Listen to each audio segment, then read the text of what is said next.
Rebel with a cause. BK all day, baby. It's Rebel season. The real rebels are back. I got the mind of a king. You should really protect them. Everybody talking, but Rebel really the next. I got the mind of a king. Spread to never take this. Slavery, fake hip hop, you dead if you were racist. I got the mind of a king. You could never replace this. Blood from the mud, no love, so I'ma say I got the mind of a king. I know where I am from now. I'ma wake 'em up, you keep 'em sleep, it's up to me. I got the mind of a king.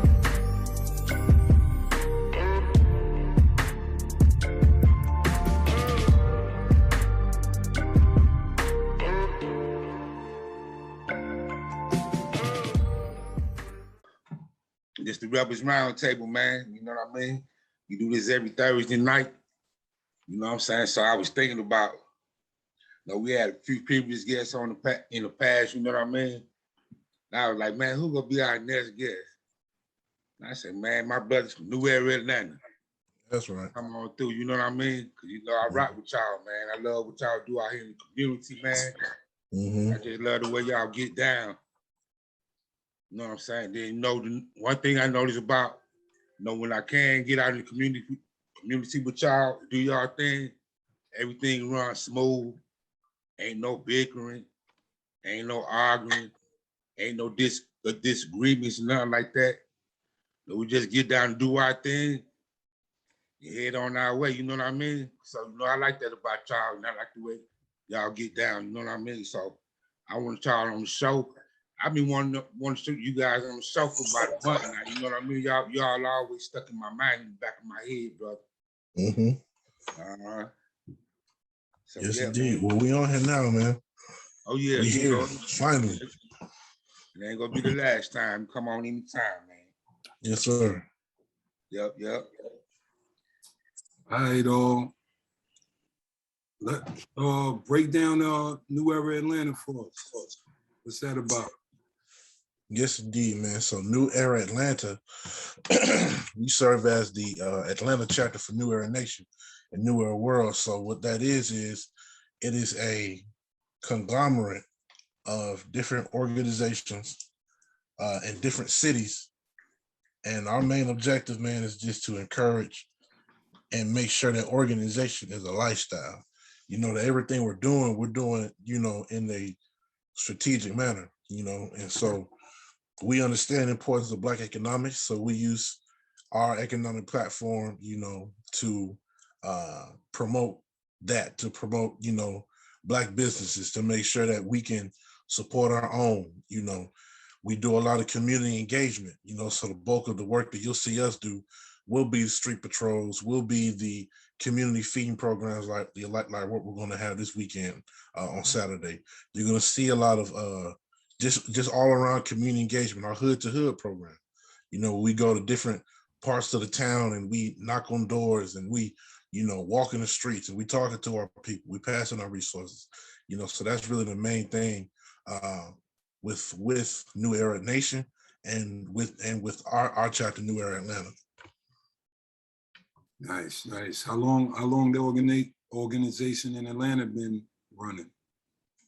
So we were started, I want to say July. It was July 21st of 2016. So we've been going at it for about 5 years now. Nice. What was the reason? Why did you want to start a chapter down here in Atlanta, brother Jalil? So the funny thing about that, right, is I actually, in terms of getting the chapter started initially, like from the person who made the call to Detroit and was like, yo, we want a chapter down here, I wasn't a part of that process. Somebody else actually started in terms of, initiating the chapter. But what made me want to join was I was living in Florida at the time, and I'm originally a native of this area, but I was living in Florida at the time, and I just come into consciousness. I'd come into the understanding of, being myself and knowing my culture, knowing my history, being enlightened, So through that process, I was listening to guys like Kwame Ture and Khaled Muhammad, and and especially Khaled Muhammad. He was really the one that put the fire in my heart to want to get out and be active. You know what I'm saying? So I tried to do some stuff in Orlando. Wasn't really progressive. So I was looking at different groups to join up here. And I originally was going to join the New Black Panther Party and try to get involved with them, but and it's not disparaging my brothers and sisters, but I didn't really feel their presence when I came here, So prior to me coming around May, I learned about the New Era Detroit movement, and it was just very, very interesting to see brothers going throughout. This is 2016, so it's around the time of the Flint situation. It was the time when a lot of our people was getting killed. So to see them out in the streets, shutting down gas stations, passing out food, passing out water, throwing events for the youth, you know what I'm saying? And then having our security division, the New Era Elite, go out and do the training and do the, push-ups and the sit-ups and do the street patrols. Like, it was just powerful to see. So I wanted to become a part of that. And, so you don't know, if those who don't know, my real name is Jalil Omowale Bey, and I'm also part of the Morrisons People America, which is a religious organization. And so we always say that, there no happiness, law governs all event. So we're just divinely prepared that as I'm looking to get into the movement and I'm moving back to my hometown, a movement that I was looking for meeting in my hometown. So that Thursday or Friday on the 21st of July, I went out to the meeting. I used my last little few dollars because, I was working down there in Florida, but we moved. So I had no money and nothing, but I used my last little coins to get on the bus and train to get downtown off of Peter Street where they had their meeting at, so I've been a member ever since, we started with about 40, 50 people. And, it got down sometimes we just dwindled to myself and like one other brother. Saying so it wasn't an easy process. A large part of the organization left, but I stayed. I stayed for the same reason that I came, was I just want to do some work. I wanted to use whatever gifts, because I didn't know then. I wanted to use whatever gift that was given to me to to help my people. And so that was back in, like I said, 2016. I had just turned 20 when we moved back up here, so I've been a part of this movement since, pretty much my whole adult life. Like, it's all I know. All I know is doing, even if you can't do it to the best to the highest efficiency, you do it to the best of your ability, you know what I'm saying? So that's why I joined the chapter. That's why I stayed with the chapter. And that's why, through different things that happened, I chose to rebuild the chapter, you know what I'm saying? Because I just want to do something and be a part of something that's going to really bring our people from a low level to a high level. So that's about it, man. So let me ask you, so was you appointed the president of New Era Atlanta? So funny story, right? Yeah. Was I appointed? Yes, I was appointed, but initially, so the situation goes because it's deep, convoluted, but in words, I was a part of the board, so I was in leadership. I was a leader within the organization, and I was voted in. You know what I'm saying? There was an election process, and I was voted on to the board. But what happened was the president of the organization, she left. Pretty much the person, her second in command, she left. Some other board members left. So it was just down to myself being the only board member left. And so up until that point, even before the president left, I was already running programs. I was already pretty much running the movement. So I just stepped up to that position. And then as time went on, I was, the recognized leader of the organization. Okay. Mm-hmm. So I tell you, you're doing a good job too, bro. You know what I'm saying? I appreciate it, man. Good job, man. Appreciate the work you do out here in the community. Appreciate the work you do out here for our people, man. It's straight up. It's the work Tell we us do, about this up and coming event this weekend. Yeah, man. So yeah, man. It's like I said, it's our work. You know what I'm saying? It's the work that we out here, man. Because you know we are one. You know, and we all have our particular place within the movement. You know, so I just want to say gratitude for y'all for allowing me to be on y'all program. It's always an honor. You know, whenever, especially brothers, whenever we can come up with our own media and tell our own stories and, you know, put the word out for ourselves, and don't nobody, you know, there's no one to edit or censor it. It's coming straight from, you know, a genuine place from our perspective. You know, I definitely gotta big up that, you know, because that's important, especially in these days, man. Everyone is telling the black man who he is instead of allowing us to speak for ourselves, man. So I definitely salute to y'all, man. Salute to y'all. But to answer your question, this weekend we're gonna be. Let me get some information for you because I don't want to speak out of turn. I'll give you some information, but essentially, tomorrow and Saturday we're going to be in the Southern chapter. So we have a Birmingham chapter as well. So we're gonna be in Birmingham tomorrow. And then Saturday, we're going to be here in the city of Atlanta. Let me get y'all the correct dates and times. So we ain't. Here it is. Brother John should already know it. But so down here, man, we're going to be at 2637 Old Hateville Road. And that's an apartment complex off of Cleveland Avenue.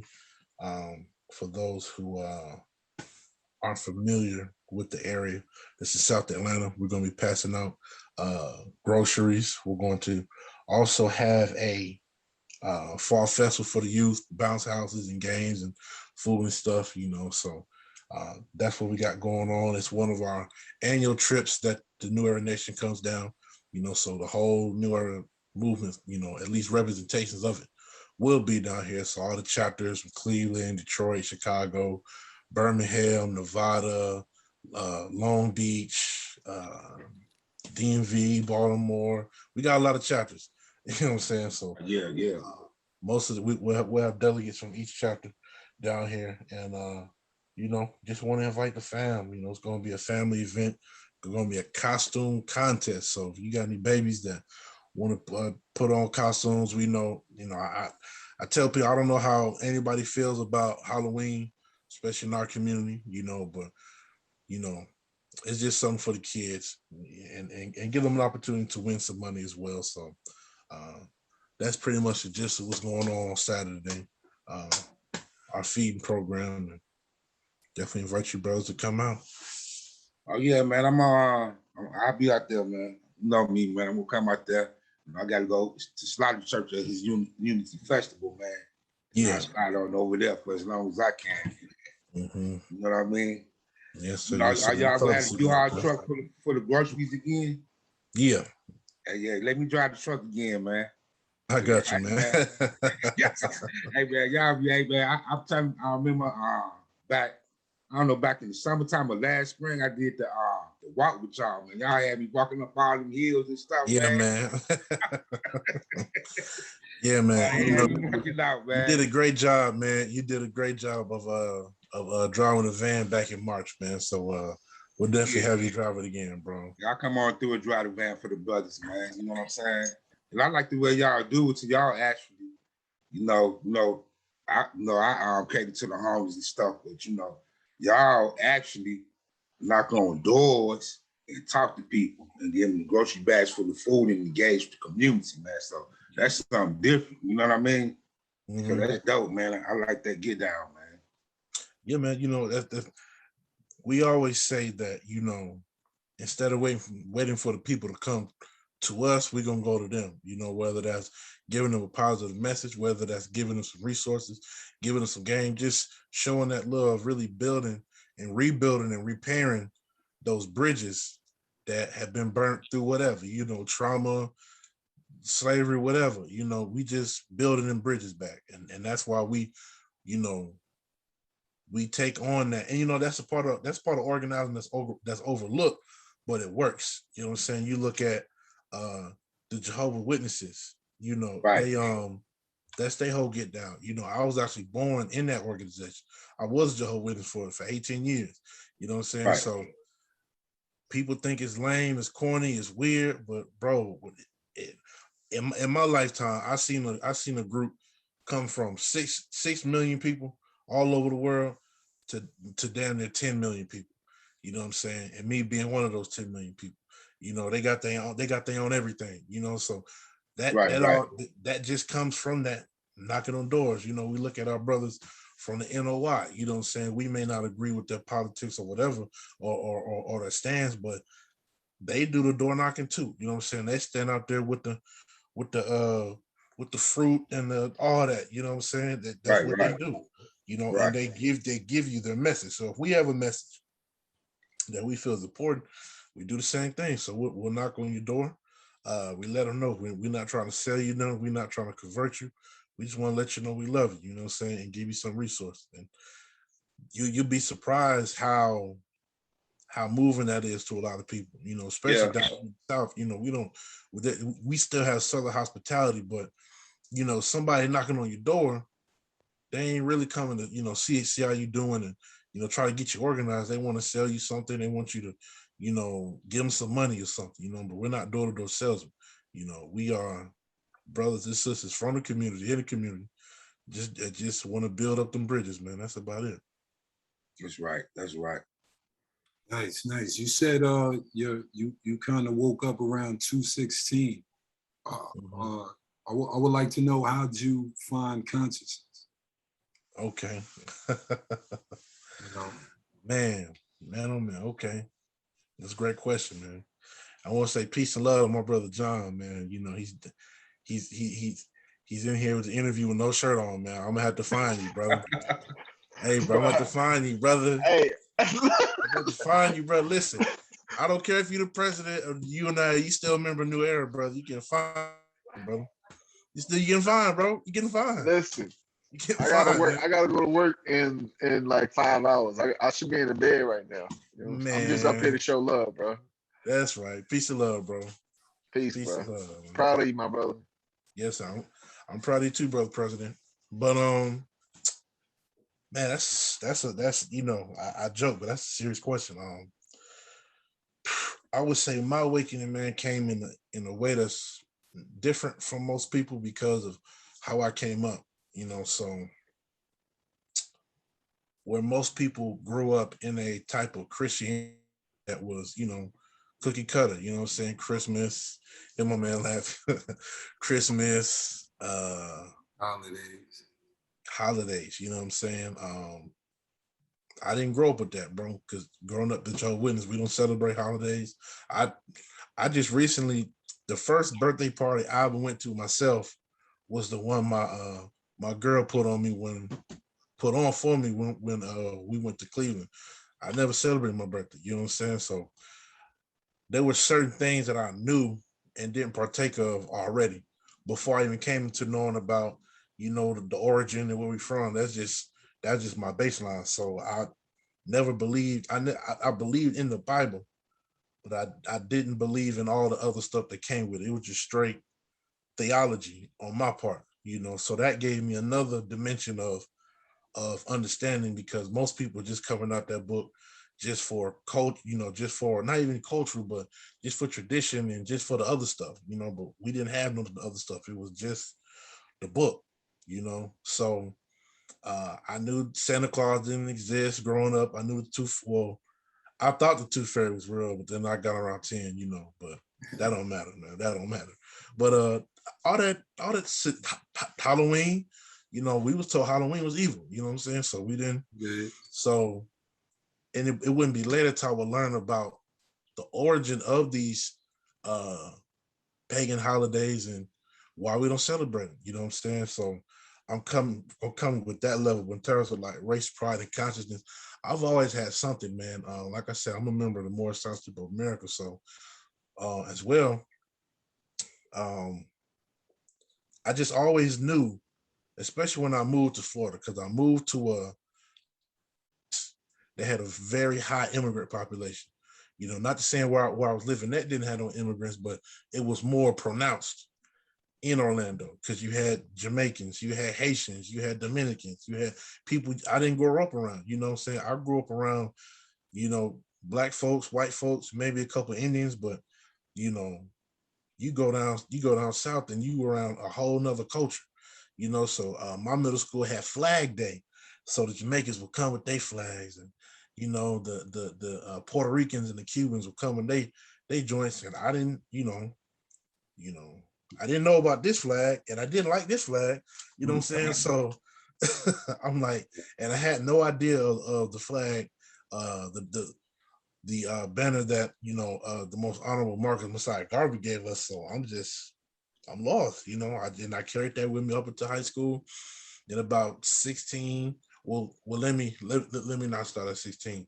My mother used to watch a lot of conspiracy videos, so I'm 13 years old talking about the Illuminati and Luciferians and Rosicrucians and lizard people and 9/11. You know what I'm saying? So I was young on that because sitting there spending time with my mom.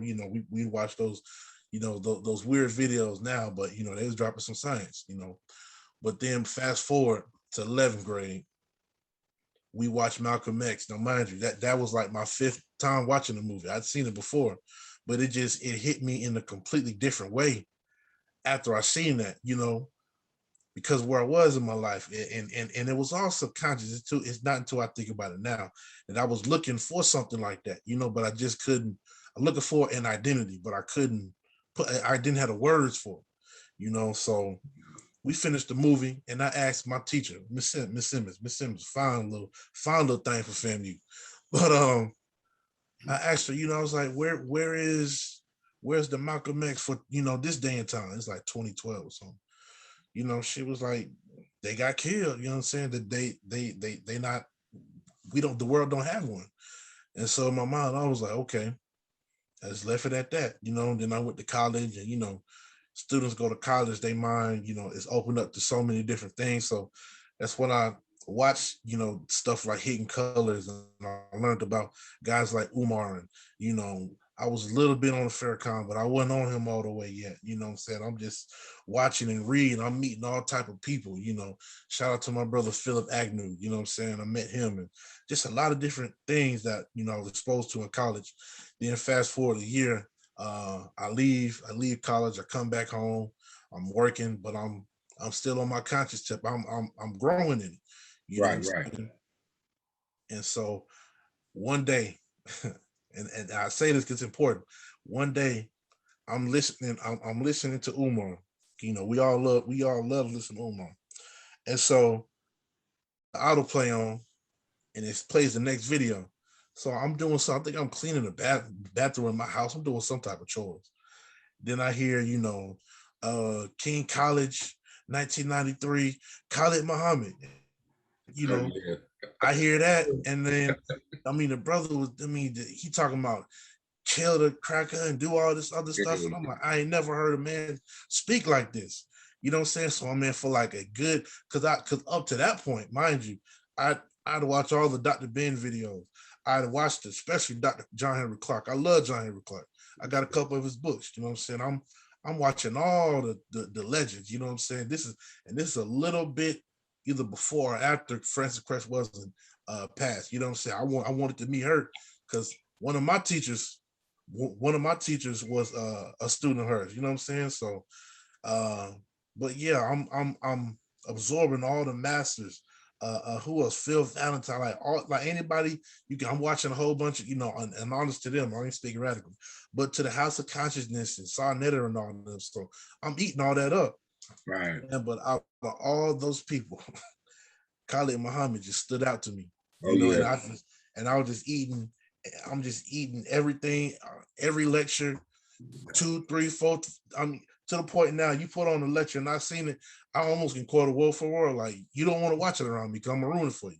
You know what I'm saying? And so just hearing that and then getting involved with some of the stuff that was going on, down there in Orlando, because there was a sort of a cultural shift that was going on down there. People, being more Afrocentric and, loving themselves more. So, I was in the midst of that.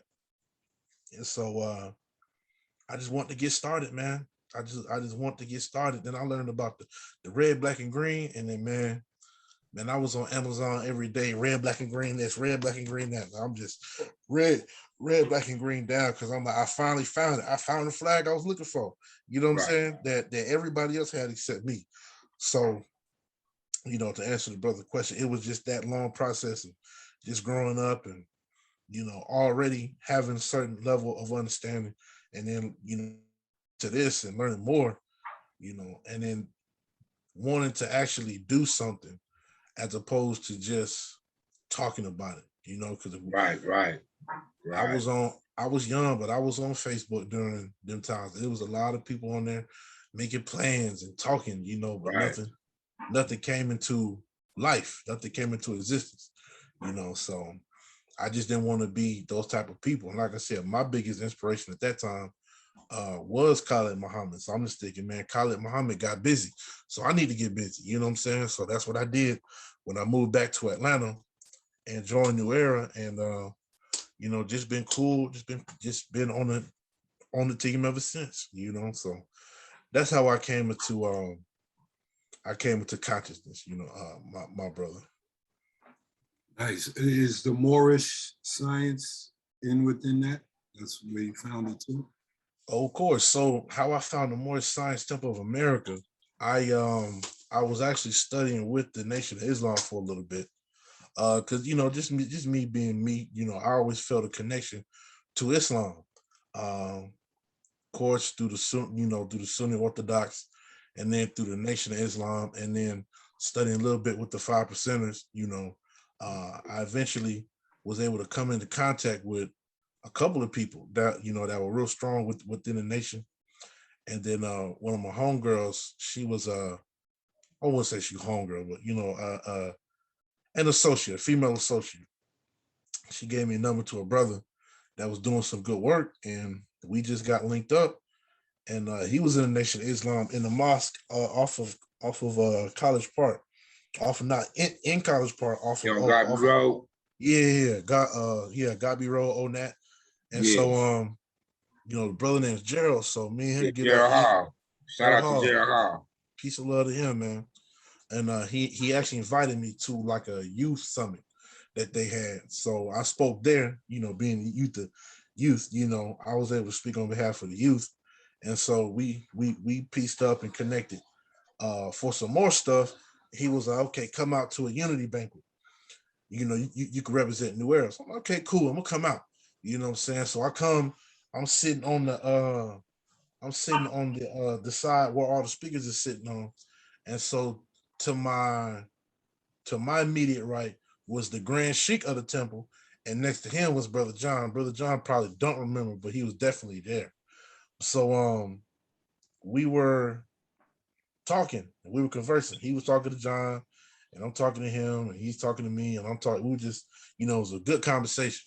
So they go up and speak. I go up and speak, and then he goes up. The Grand Sheik goes up. Grand Sheik Heru Anisiel. Honest to him. The brother was just speaking in a way I never, because I had a procession of Moors, they jumping out of trees with them funny hats on, talking about what's your nationality, so I, that was my whole thing. But the brother showed me, and he had a couple of Moors who are like my brothers now that was sitting up in the audience, you know what I'm saying? So he get to talking, and he's not talking that weird paperwork sovereignty stuff, you know what I'm saying? Talking about you need to fill out the paperwork. He wasn't talking that. He was talking about liberation. He was talking about getting free. He was talking about getting to the, he was talking some real stuff. And so I liked the message. I liked the vibe. One of the brothers there, who was now the assistant Grand Sheik, Brother Ahar Kimbe, honest to him, we exchanged numbers. We talked. He invited me out to one of their holy, no. I'm sorry. I'm skipping a step. We have one of our hood to hood programs in Thomasville, and we let him know, and he come out with like 5 or 6 more. It's deep, you know what I'm saying? So we building, it's already camaraderie there. So he hits me up again, like I want to say 2 or 3 months later, there was another big event that happened. with the police or something like that. But then he hit me up like, yo, come out, do you want to come out to our Friday service? I say, no, I don't want to come out. Then he invite me again. I come out Sunday and we going over the information. Now, mind you, like I said, I studied with the Nation. I studied Sunni. I studied with the 5%ers. So I'm coming in already I feel like I'm coming in knowing something, you know what I'm saying? But when they got done with me, I realized I didn't know nothing. And they dropped some stuff on me. I'm like, this is ridiculous. They answered all type of questions that I had. And then I'm coming in and I'm seeing that, because a lot of Moors don't emphasize the fact that we are an Islamic organization. Like a lot of Moors will not talk about that. They'll just talk about law and stuff. No, we read the same Quran that the Muslims in the East read. You feel what I'm saying? Because we're of that same religion. We're Muslims as well, you know what I'm saying? But some people will say Muslim and Muslim mean different, but they're the same word, you know what I'm saying? But I seen that environment because that's what I was looking for. And then they were telling me about myself, telling me about an identity, because my whole life, that's what I'm looking for. I'm looking for an identity, a purpose. And even being in New Era and organizing and doing all the work up to that point, I've been in movement for about 3 years. So, I was already a part of something positive. So it wasn't like I was seeking something to do the work, because I was already doing it. But it was just, the environment of the temple. It was just the knowledge that was being given. That just led me to accept the faith, to accept what the organization is about. And it's a lot of misconceptions about the Morrisons People America, especially when we're in spaces like this and people see that and they're like, oh, you're not say flag. But when you really understand what this means, you understand that it's yours. This land, this is ours. And that's what a lot of Moors, they try to articulate, but they don't do a good job. They do so in a confusing manner. But if they are telling you that it's the truth, this land belongs to us, this government belongs to us. You understand? So, because the government is not the town hall building, the government is not the building down at the Capitol building. The government is the people. We're the government. On the call, people, oh man, the government, listen, yeah, because the government's on the call. We are the government. You know what I'm saying? So it's just about taking that power back and building. Because the brother Prophet Noble Drew Ali, he had schools. Every temple had a school, business, stores. He had insurance for the Moors back in the 20s. This is the part that's not pushed, is the nation building that we've done and are seeking to do. Because the group of Moors I'm a part of, we ain't really, the Moors is deep. We could talk to you about the law and all that. Mo, it's babies, it's pregnant women on Cleveland Avenue that are homeless.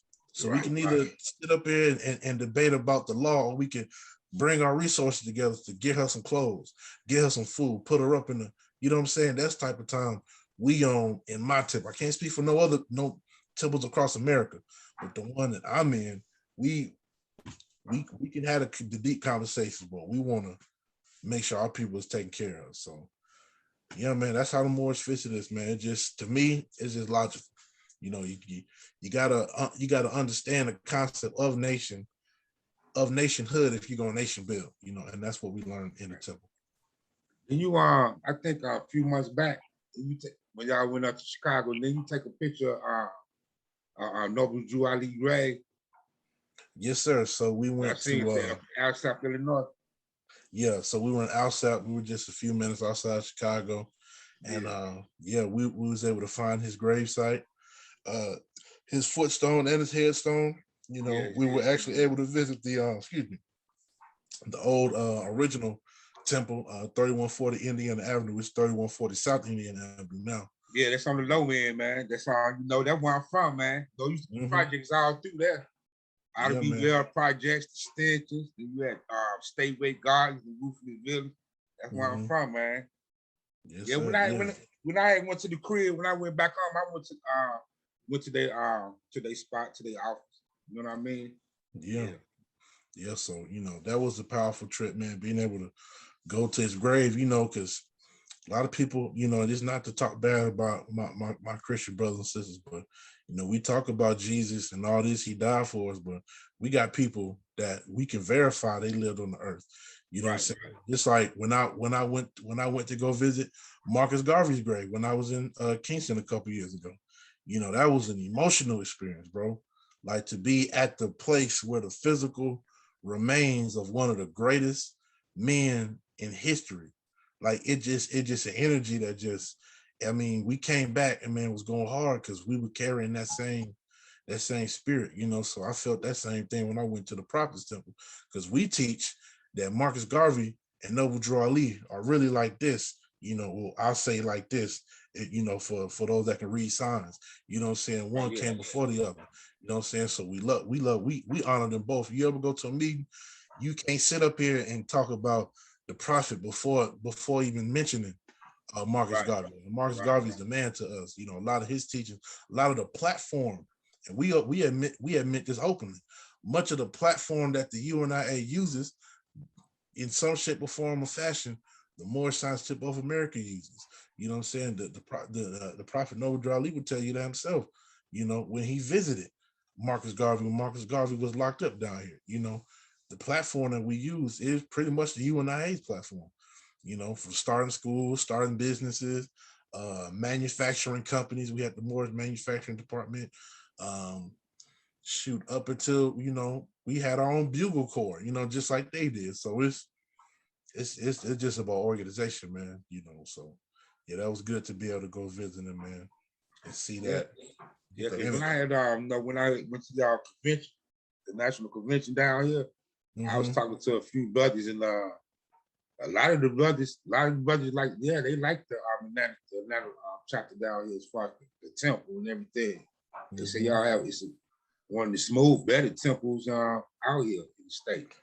Yeah, man. And that's and you know, not to be arrogant, but that's something we get a lot. And you know, I give all praise due to Allah, but also give honors to his holy divine prophet Noble Drew Ali, as well as the people he had put in place to run the movement. And I can say listen, bro, the vibes there, that's part of the reason why I stayed, was because I went in there. I'm real big on love. I'm real big on genuineness. I don't know if that's a word or not, but I'm real big on people being authentic and people really being a message. Right. And so the temple is also the brother's business during the day. So when he get up there talking about economic empowerment, he walking it. You know what I'm saying? Because that's where we meet. You know, it was just a loving environment. It was just an environment where people care. And when you really study and know about the Morrisons People of America and the people that's supposed to run it and how it's supposed to be run, you'll see that the people we got that's in leadership do that. As opposed, because I've been to a temple in Chicago, you know, and that's where the prophet got the movement jumping. And it's just in a sad state right now, because a lot of people that come into the movement, they bring in other ideas, you know what I'm saying? So Temple 19 is pretty much the standard, because we don't, you know, even how, you know, if my brother Lante was on, the Sheikh Lante, he would tell you we didn't get no real big, deep history lesson. We didn't get no real big, deep, nothing. It was just the teachings and be on time every day. Just get the teachings and be on time every day. And that cuts down a whole lot of stuff, you know, when people trying to inject their own agendas. It was just the message. It was nothing else. Go ahead, brother. Check this out. I don't mean to cut you out. Let me tell you about, you know, the Moles up there. You know what I mean? I ain't saying all of them do, but a lot of them mixed it together with the street. For example, the Black Peace Stone Nation. Jeff Fort founded the Black Peace Stone Nation in 66, 65 or something like that. Yeah. He got locked up, got incarcerated, studied Islam, studied other Noble Drew Ali. When he come out, he renamed the nation. He renamed it to the Ill Rookies. And they was Morris Americans. Yep. Keep in mind, they still in the street. Oh, I know. They don't call themselves the Ill Rookies no more. They back to the Black Peace Stone, the Black Stone Nation. They took out the P, they the Black Stone Nation now. But they still moles. You know what I mean? You got mobiles. The sisters call themselves mobiles and stuff.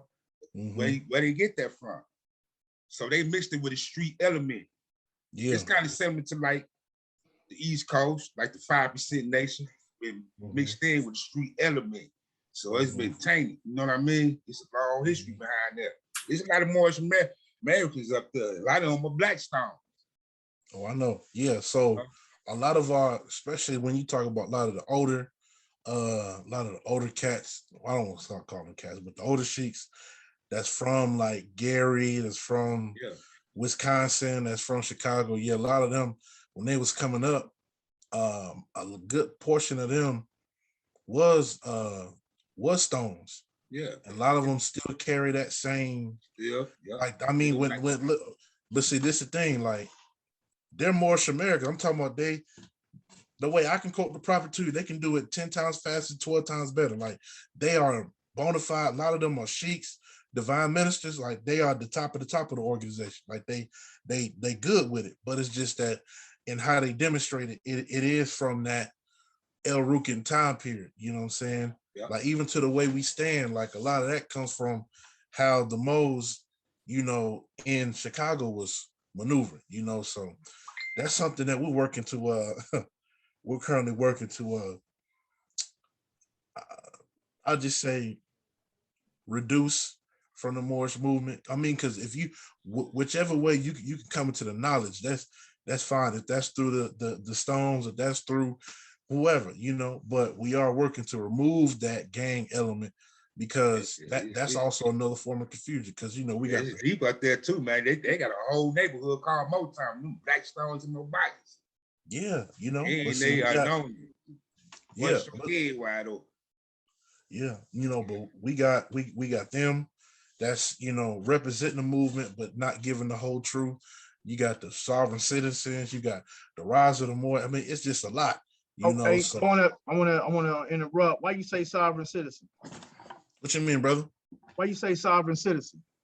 So you have a group of Moors, right? And we all seen them. You know, we got a group of Moors that will teach that there's certain laws that don't apply to us because of us being Moors. They'll say we don't have to pay taxes. We don't have to drive without a driver's license. They say that we're not even American citizens. You know what I'm saying? That they say America's a corporation. Like, it's a lot of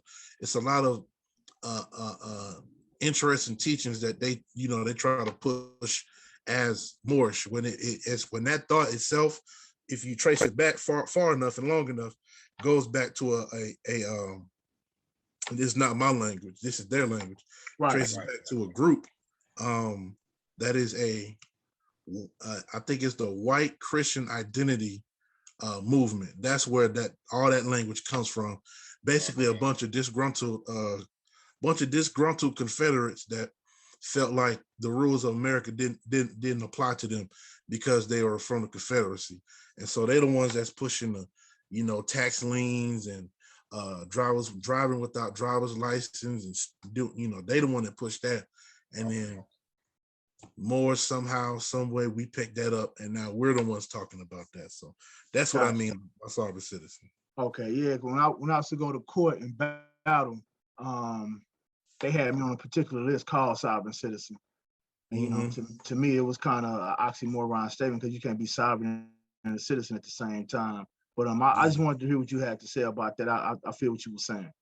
Yeah, you know, and so a lot of times with what the United States will do, because see, back in the 90s, when this stuff was really starting to get big, most police departments, most state agencies, they had no clue about this stuff.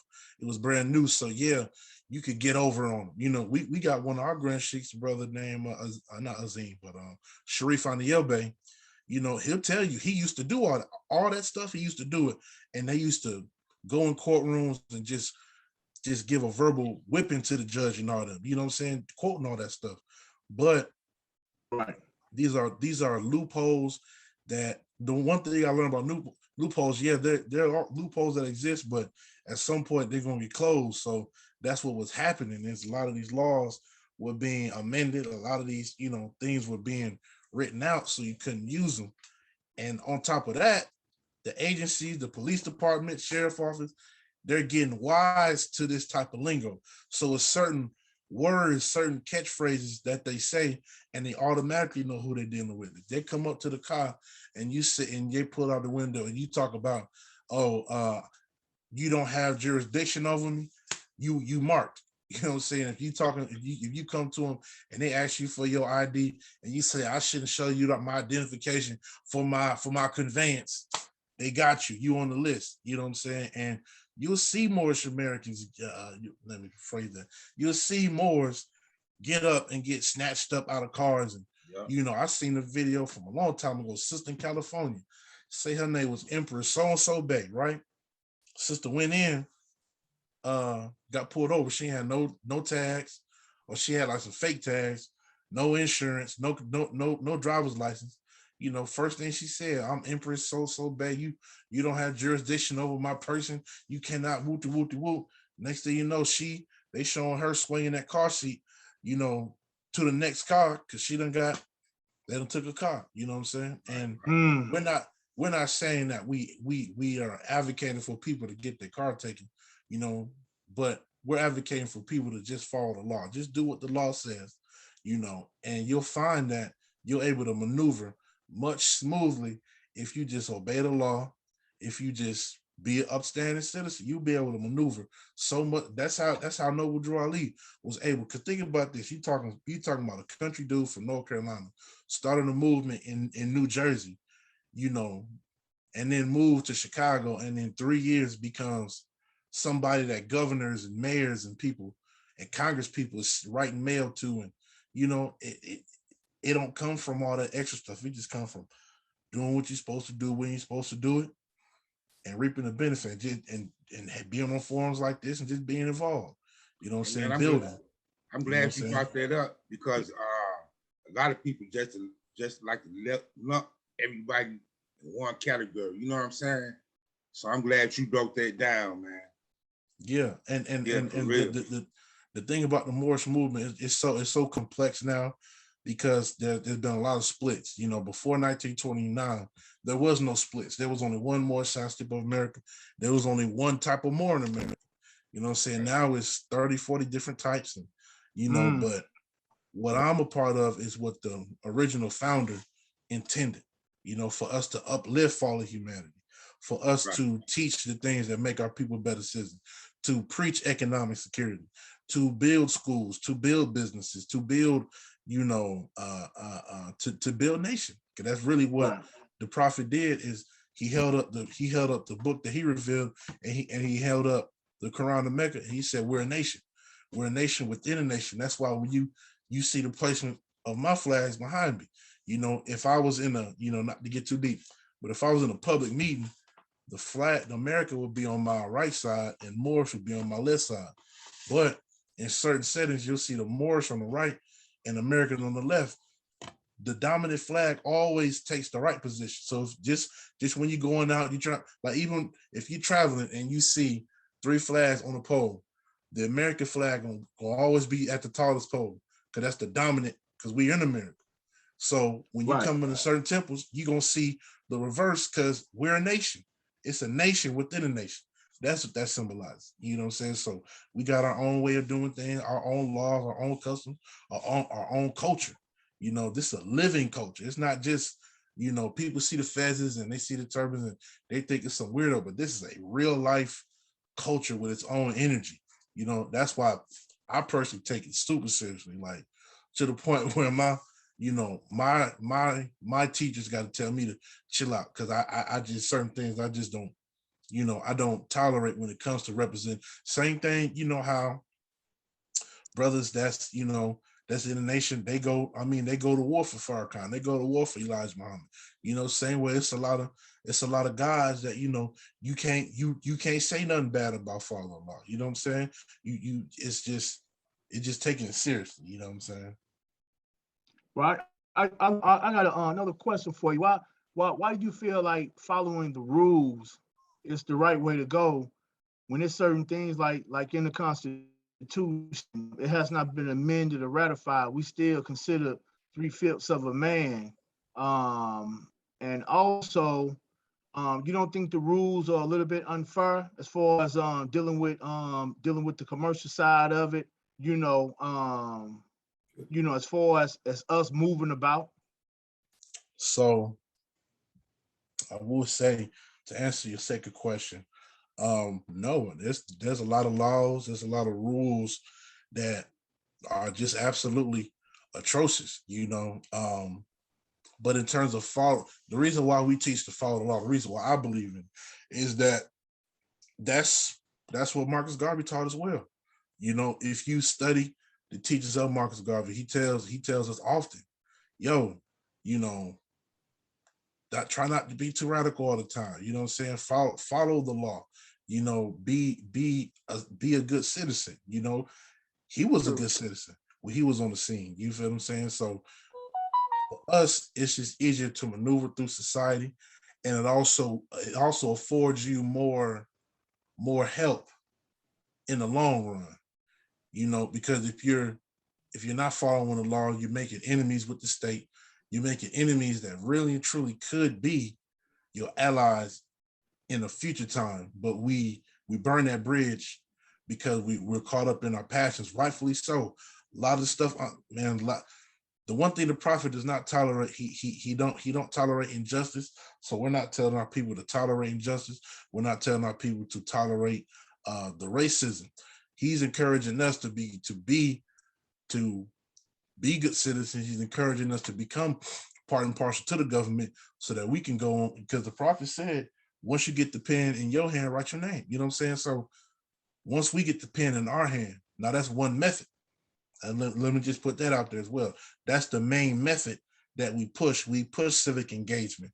We push political education. We push that because we want to be able to utilize these laws to our advantage. But that's one way. The Prophet Noah Ali was not a one-trick pony, because even though he was preparing us for the civic route, there was also a side of the movement that was dealing with some of the other stuff in terms of dealing with these white supremacists that was coming at us, dealing with these racists. You know what I'm saying? So the Morrisons People America is a layered movement. It's not just folks in feds singing and talking about Allah, but there's a side where we're really doing things to build for our people and to, like I said, we're a nation within a nation. And until we're able to get our own physical landmass that's ours and we ain't got to share with nobody, we have to coexist with everybody that lives here. You know what I'm saying? Us, other quote unquote people of color, Europeans, we gotta live together. You know what I'm saying? Until time comes where we can plant the soles of our feet on shores that belong to us. So hope that answers your question. Yeah, you answered the question. I get, we refer for your perspective or whatever, but when I came into consciousness, I came into commerce. So I came into learning how this system was setting up, the different treaties that they have broken. I came into learning that they make the rules, and when we learn certain things, they do change the laws. That is true. I came into the game going to court, battling the judge, making her walk off the bench, stopping foreclosures, beating through criminal cases. Like I said, I rode around for almost a year with no plates on my car. It was a rookie that pulled me over in Sandy Springs, Georgia. He was scared. He didn't know what to do. He was shaking. He was even shaking to pull his gun. I had to calm him down, ask him just give me the ticket, man. I signed for it. Just to smooth up. I saw he was very uncomfortable with what I was saying, and he didn't know what the hell I was saying. So I get exactly what you mean by that. When they pull you over, you get to talking. They like, what the hell is you talking about? You know what I'm saying? But I do feel some part of what you're saying as now I'm getting older and I'm saying how the system is. But I still believe we don't get a fair shake as far as them and this particular government in this particular nation. And I do like what you said at the end, like, sometimes you do got to play the game until we get our own landmass. You're right. Yeah. But see, that's one of the teachings that we have is, the government is the people, and our issue is with the policies and some of the people that's in the government as well, so that's why the prophet was real big on us being civically engaged so that way we can push those people out. What he was able to do during his, now this the time period of it all, just to add context, during the exact same time period as Marcus Garvey movement. So we ain't talking about 1965, 1956, we talking about 1920, 1921, 28, 29. You understand? So that's what we're talking about. He was able to get 3,000 Moors on the west side of Chicago, 5,000 Moors on the east side, on the south side of Chicago, pardon himself. He was able to get 8,000 Moors to vote in that in the elections that was going on that year, and they was able to elect Oscar the Priest to his position in Congress. They were able to elect a couple other aldermen and things like that. So he was demonstrating something that really wasn't coming to fruition until about 40 years later, during the 1960s. Well, we was in the South. Our people was in the South trying to vote in 1965, but Noble Drew Ali had these same ancestors that was living in Chicago voting in 1928. So there's power in that. And they were, of course, we're still not clear on how the Prophet Noble Drew Ali passed away. Some will say it was stress, some say it was he had pneumonia, some say he was stabbed. We don't know, but we just know he passed for him 1929. And but my personal belief, you used to ask my personal belief, I think they killed him, because right. He was the most dangerous, really, in all honesty. Like when you from the outside looking in, you might not think that, but when you come into this organization, when you come into the movement and you learn about this brother, yeah, Noble Drew Ali was probably one of the most dangerous people in America at that time because of what he was teaching. He was basically telling our people who was just 40, 50 years out from slavery. He was telling them, yo, you are not Negroes. That's the first, when he got off the train from New Jersey, he got on that soapbox in that parking lot. That's the first thing he said. He said, come here, all ye Asiatics, learn about your divine creed and nationality, learn that you are not Negroes. When that was our name at the time, was Negro. And he come first. They didn't want that. You know what I'm saying? They still wanted us to walk around shucking and jiving, kicking the can, looking sad.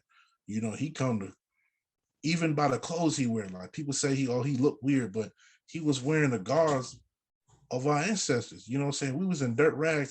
Here this man come with silk turbans and silk and gold, and like nobody ever seen nothing like that. He was demonstrating what it really meant to be a god.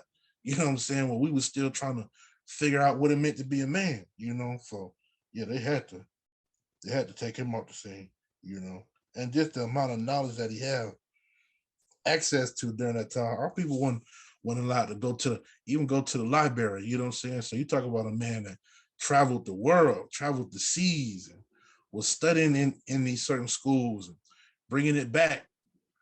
Yeah, in my humble opinion, yeah, they had to get rid of that. They being the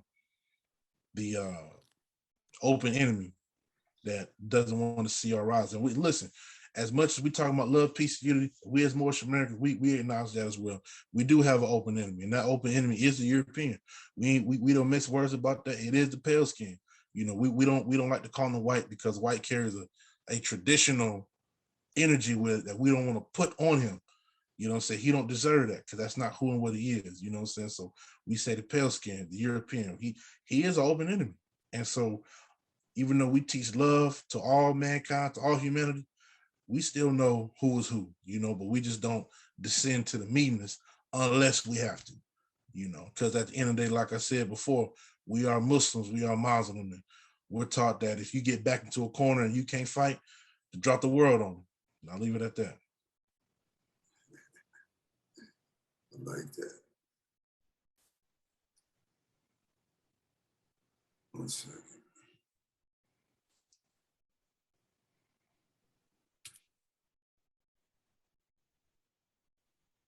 So let me ask you, in the future, where as being president of New Era Atlanta, where do you want New Era Atlanta to be at in the future, in the near future? Yes, sir. So we just had some very exciting announcements. You know, that information will be privy to the public soon. But our means of amassing resources has been simplified. So we're definitely going to be coming with more resources. In the future, man, I want our organization, I want our movement, our organization, New Era, to be one of the driving forces in our liberation. And speaking about this city, because sometimes we can speak in vague terms, but for Atlanta in the metro area, I want us to be a part of us as a people, being able to take control politically and be in a better position financially. It's too many homeless brothers and sisters around the city. It's too much. And I'm tired of seeing pregnant women. It's a pregnant sister on Cleveland Avenue right now, strung out with a baby, baby in the belly. You feel what I'm saying? Like, I'm tired of seeing stuff like that. You know what I'm saying? So we're definitely going to work with that. We're going to be working with the schools, getting our conflict resolution programs on the streets, getting those programs in the schools. We looking to my focus in the future here and now is to focus on that South Atlanta area as well as that South Fulton area. These are two areas we definitely going to be making a lot of moves in. One with South Fulton, I just feel like in that city, it's just a lot more. It's more opportunity for us to grow and to develop, starting from the root, as opposed to with Atlanta. Yeah, it's a lot of potential, but we already know with the speed of gentrification and with the speed of other groups and other minority groups getting power, it's a more uphill battle. So we're still going to be in Atlanta and seeking to organize, but South Fulton is looking like where we're going to be really focusing a lot of our political agenda. Right. Isn't South Fulton the blackest city in America now? Yeah. I think about 90% black. Yeah, about 90 something percent. Yeah. So yeah. Mm-hmm. Khalid running for mayor, right? Yep. Yeah, he's running for mayor. Yeah. Mm-hmm. Yeah. So that's cool. Yeah, man. I've been out there catering to the homeless less fortunate for years, man. For years. And I seen how they moved from they just shut down the whole shelter on Pine Street. Then, a lot of them went to Woodruff Park and Hurt Park. They pushed them away from there. And a lot of the homeless was under the bridges. They moved them up out the bridges. You know what I mean? Now they on the side of the expressways and stuff. You know what I mean? Yep. So it's harder for us to get to them. You know what I mean? Mm-hmm. And my thing is, and Tupac remind me of this. How can the city with all this goddamn money? How can these people have all this goddamn money and there's still people out here in the street? And then one thing I noticed about Atlanta, just by being out here, right? Every time they have like big events that's supposed to be like near the midtown downtown area, they lock them up. Mm-hmm. They lock them up. So everybody thinking Atlanta, oh, this is a beautiful city and all this. They nah, man, it ain't like this. So I video that stuff, man. Nah, man, it's a problem out here. I seen kids, like you said, I seen kids up on here. I seen females with kids. I seen it all, bro. I seen it all. And my thing is, when I go out there, I try to, I helped a few brothers out in the past, with me, but I always try to get, people that have resources, come and help us with resources. You know what I mean? I met brothers that they want to work. They don't even have the proper identification to even get a job. No security card, no IDs and stuff. You know what I mean? It seems like nobody even care. But let you need help, let you get in that position, because it's a lot of people that's out here that's mentally ill, man. You know what I mean? So, I don't know, man. I don't know. Yeah, I mean, you we need resources, man. We need resources because it's, and I hate to say it, yeah, some of them want to be out there. And I mean, not even talking about them brothers and sisters that want to be out there. You know what I mean? Because this is where I met brothers and sisters that's really trying to get a simple job. Like I said, they don't even have a proper identification. So when I ask people on some man, go to my people, man, just man, give me some goddamn resources. Motherfuckers turn into Scooby-Doo or some shit. You know what I mean? I want to be talking all that shit, man. But you know how that go, man. Scooby-Doo. But I want to ask you brothers a question. I know we have the homeless, they everywhere, different places and stuff like that. You said they don't have IDs and license to get a job, so they don't have the resource. My question is, before we just get them a job, should we deal with the mental side of it as well before they get a job? Because some men, we give them identification and stuff like that. They go do the application, they get hired, but then can they hold down a job? Can they maintain a job? You guys don't think it's a mental side of it, as far as them not keeping a job, not even that, keeping it with your own identification, because I'm sure, they didn't have a social security card before, or an ID, a driver's license, something like that. Should we have something in place to deal with the mental side of it? If so, how will we go about that? I don't know. That depends on the individual, but we just need resources, man. We just need more resources, man. From my experience, man, everybody don't, man. A lot of people don't want to be out there, man. There's some people that do. I'm not gonna lie. I didn't met people. I didn't gave them work boots and stuff. You know what I mean? And a couple of brothers that I have that I built personal relationships with, within my power to where I can help, they actually got a job and held it down. You know what I mean? Held it down. So it just really depends on the individual. But we just need resources. That's all. We need more people just reaching out, really getting on the street and reaching out to the people, man. See, that's what we don't do. You know what I mean? That's one thing I like about New Area Atlanta. They actually stomp the ground, man. Gratitude. Community. Yeah, man. So there's a lot of problems that we face, and there's a lot of issues, but our whole philosophy is just let's strategize, let's see what the greatest needs are, and then let's address that. Of course, there are issues in terms of economics, and these are things that we're working on ourselves. There has to be an economic platform. But even to what you're saying, that's a practical issue. If you're homeless, you might not have access to your birth certificate, your SS card, and none of that. You know what I'm saying? So, we have to have groups of people that are organized to deal with that,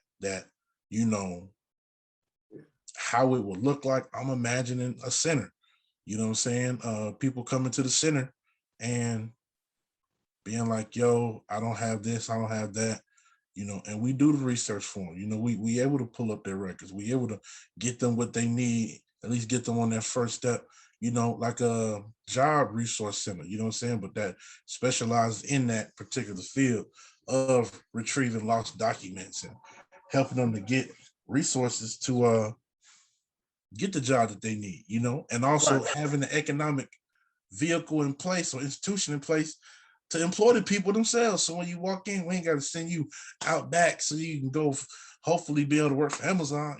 We should have our own mechanism set up to where we're the ones that employ the people when they come through. You know what I'm saying? And these things, this is the thing, right?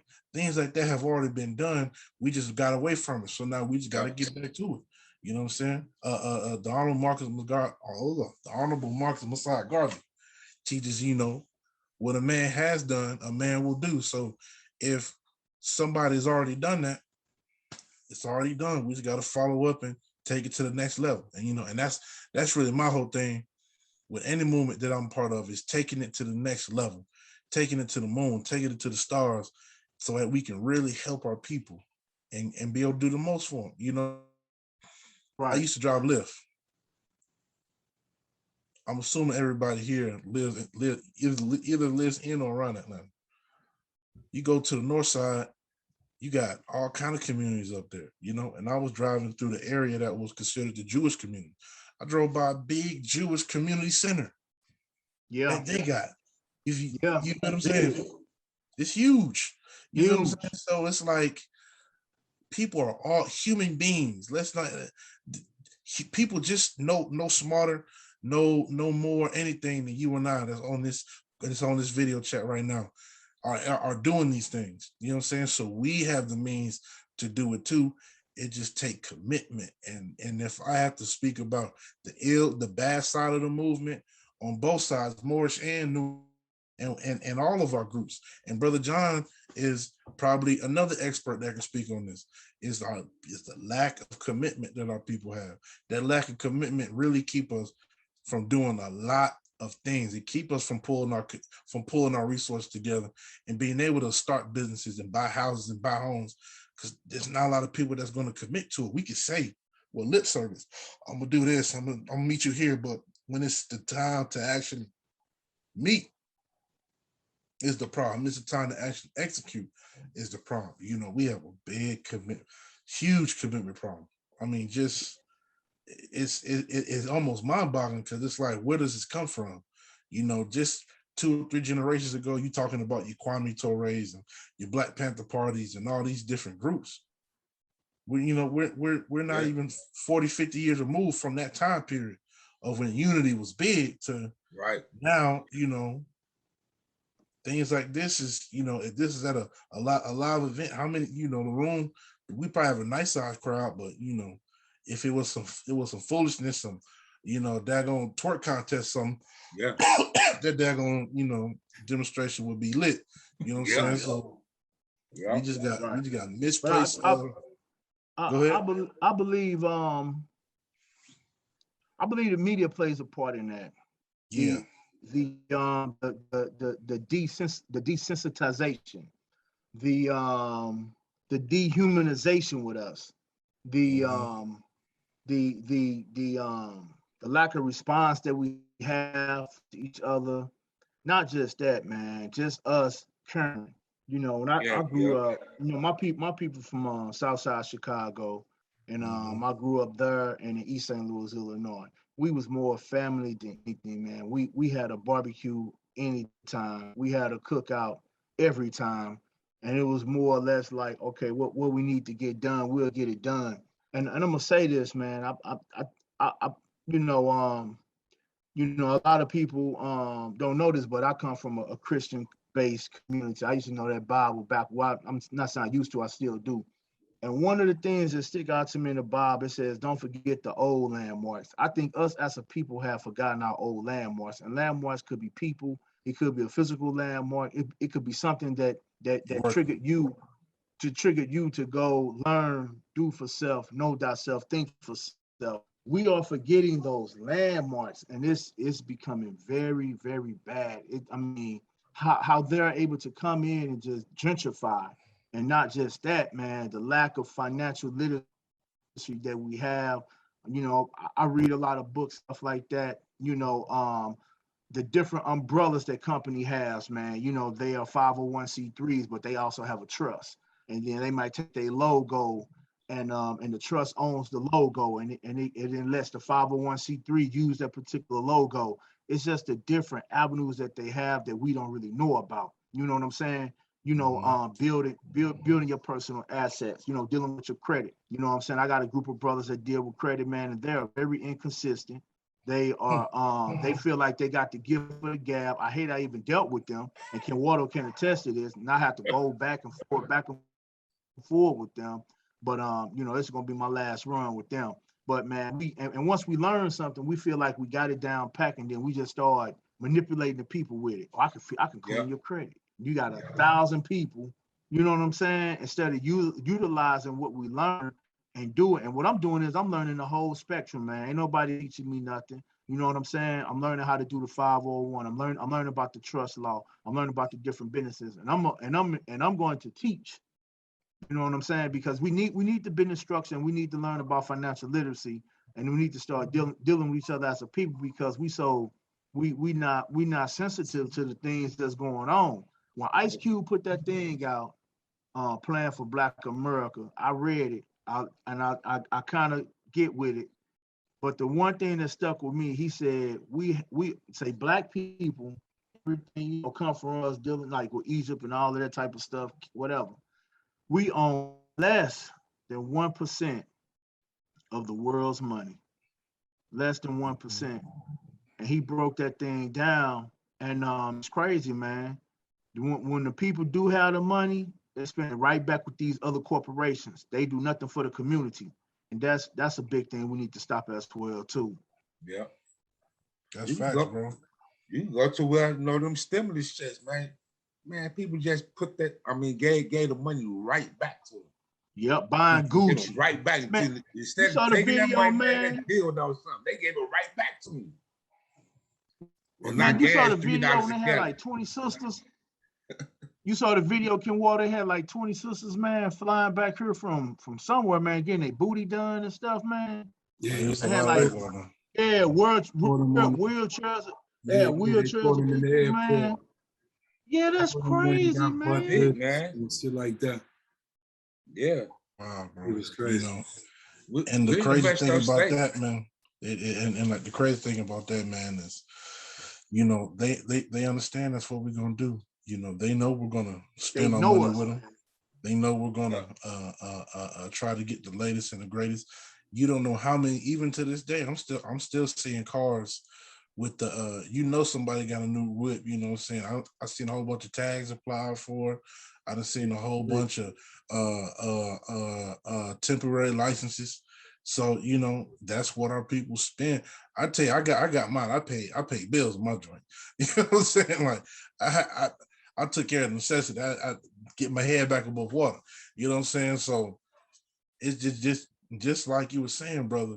That financial literacy, it's crazy. It's killing us. It's even and I can honestly say, with myself included, man, even the simple concept of learning, because we like to jump to starting your Roth IRA and getting your CD account. We love to jump right into the level 2, level 3 stuff.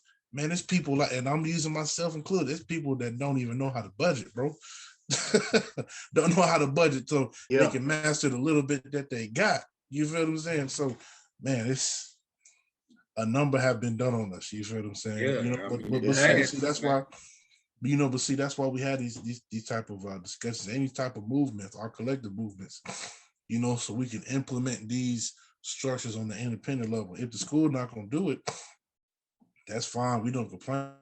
Well, you should complain. You should be going to your school board meeting and demanding them to put it. But if they're not gonna do it, we got brothers and sisters. I know within my network by myself, I know at least 5 to 10 brothers and sisters that are financial gurus that are living pretty good. They not, they ain't living hand to mouth no more. You know what I'm saying? They have a certain level of economic security. You feel what I'm saying? So we got everything we need. We just got to tap in and get it organized. Yep. United and organized. Tell them the truth about that, man. Brother Jalil, tell us about the event this weekend one more time, too. Yes, indeed. So we're going to be meeting off of Cleveland Avenue. I'm going to send a flyer to brother Ken Walter, and he'll be able to distribute it to everybody.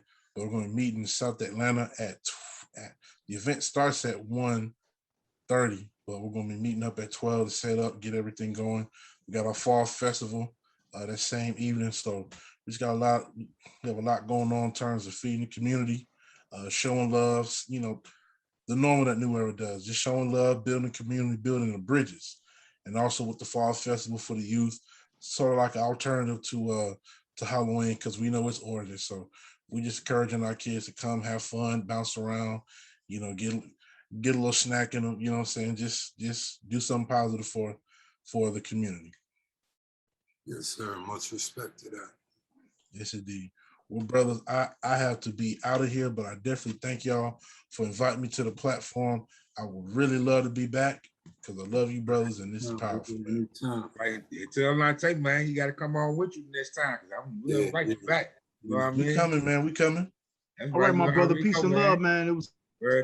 it's a pleasure hearing from you, man. It was an honor, brothers. Y'all be good, man. Peace and love. I see you Saturday, Excellent man. demonstration, brother Judge. You ever in Peace, peace, Peace. peace and love. All right, brother John. Peace, love y'all. Peace. Yeah. That's what's Yeah, up. that was pretty good. I never heard a different perspective like that before, for us dealing with commerce and stuff like that, for us the unification and utilizing the system to our advantage. I was always taught, man, hey man, we don't get a fair shake, so we don't give a fair shake.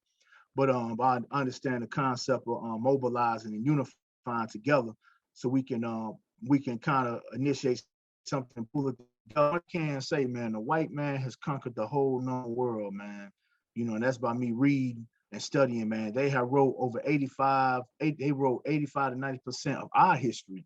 You know what I'm saying? So it's kind of real weird, man, how everything is going. And then they see this stuff, even in the different other school of thoughts, and not just that, the other different religions, man. And we have not yet to say, let's pool our resources together. Let's just stop all the way around the board. It's gonna take us a collective whole, man, for us to do that. That's why me and Kim Wardle, man, once that 501 come back, man, we're gonna put some stuff in action, man. Not just that, man, team up with the other different organizations, man.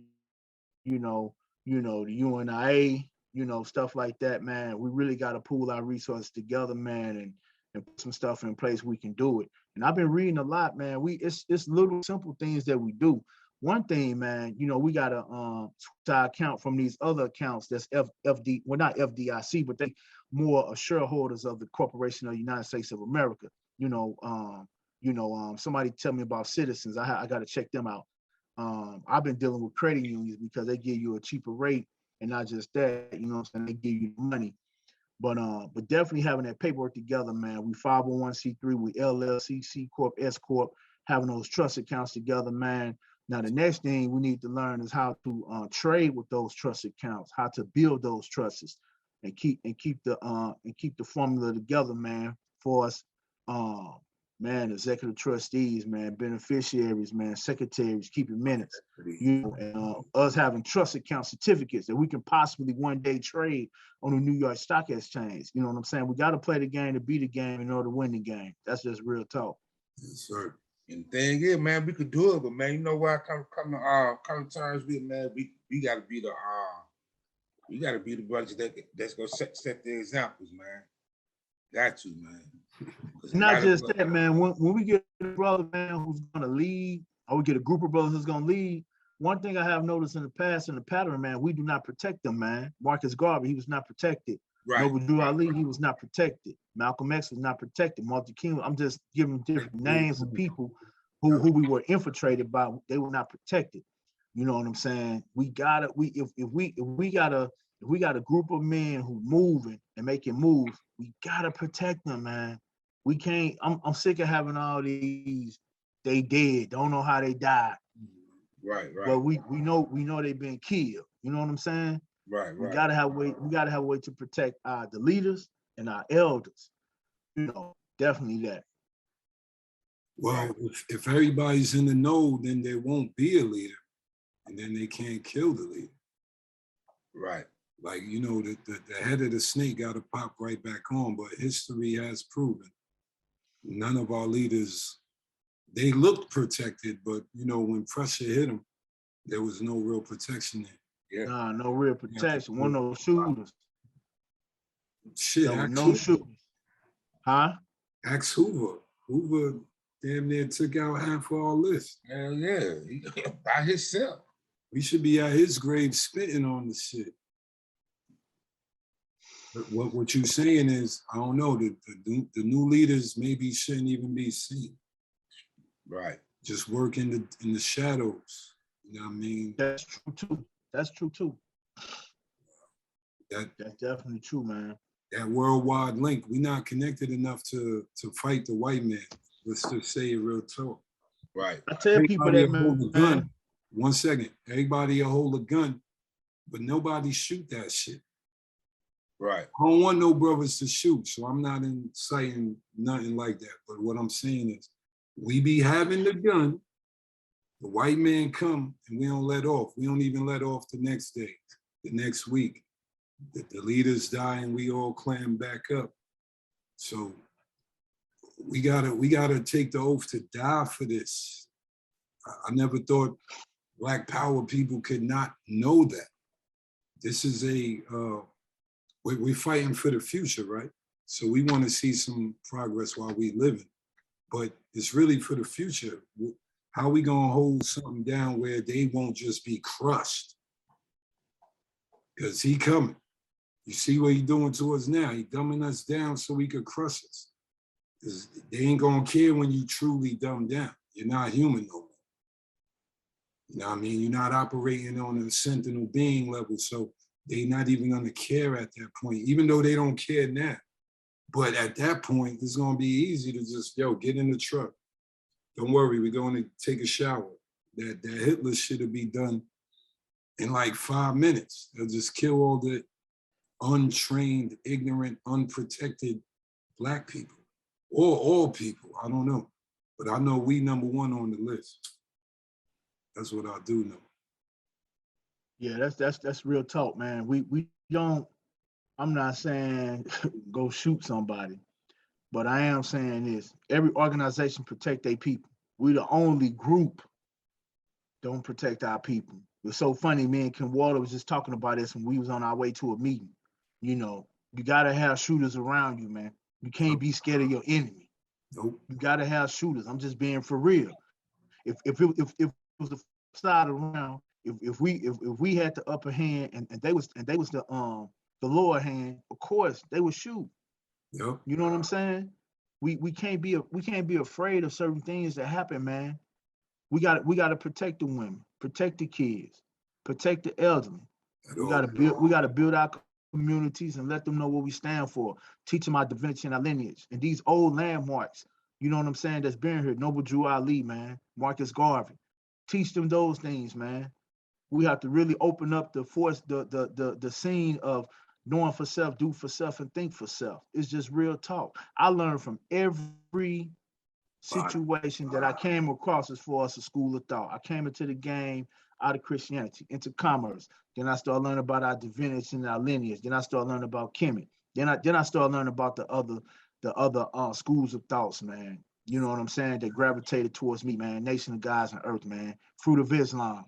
Started learning about them, man. You know, and they, one thing I can say, the information is out there. We taking the information and we just being silly with it. You know, it's time out for that. We just being real silly. You know what I'm saying? It don't make no sense. You know, it's been real silly about everything and how we move, what we do, what we say. Everything is not a joke. It's very serious, man. We're losing our authenticity as a person, as a people. Yep. Because we're constantly doing dumb stuff. There's no way the corporations of the United States of America could still be making money off us like they do. There's no way the corporations of the United States of America or the shareholders or others of those particular corporations of the United States of America can still control the narrative. We don't control no narrative. We used to have the hood grapevine. We used to control that. We don't even control that no more because they got social media that plays a part in it. We got all these cameramen, camera women, instead of people doing what they need to do. We have to utilize that social media to our benefit and our advantage now,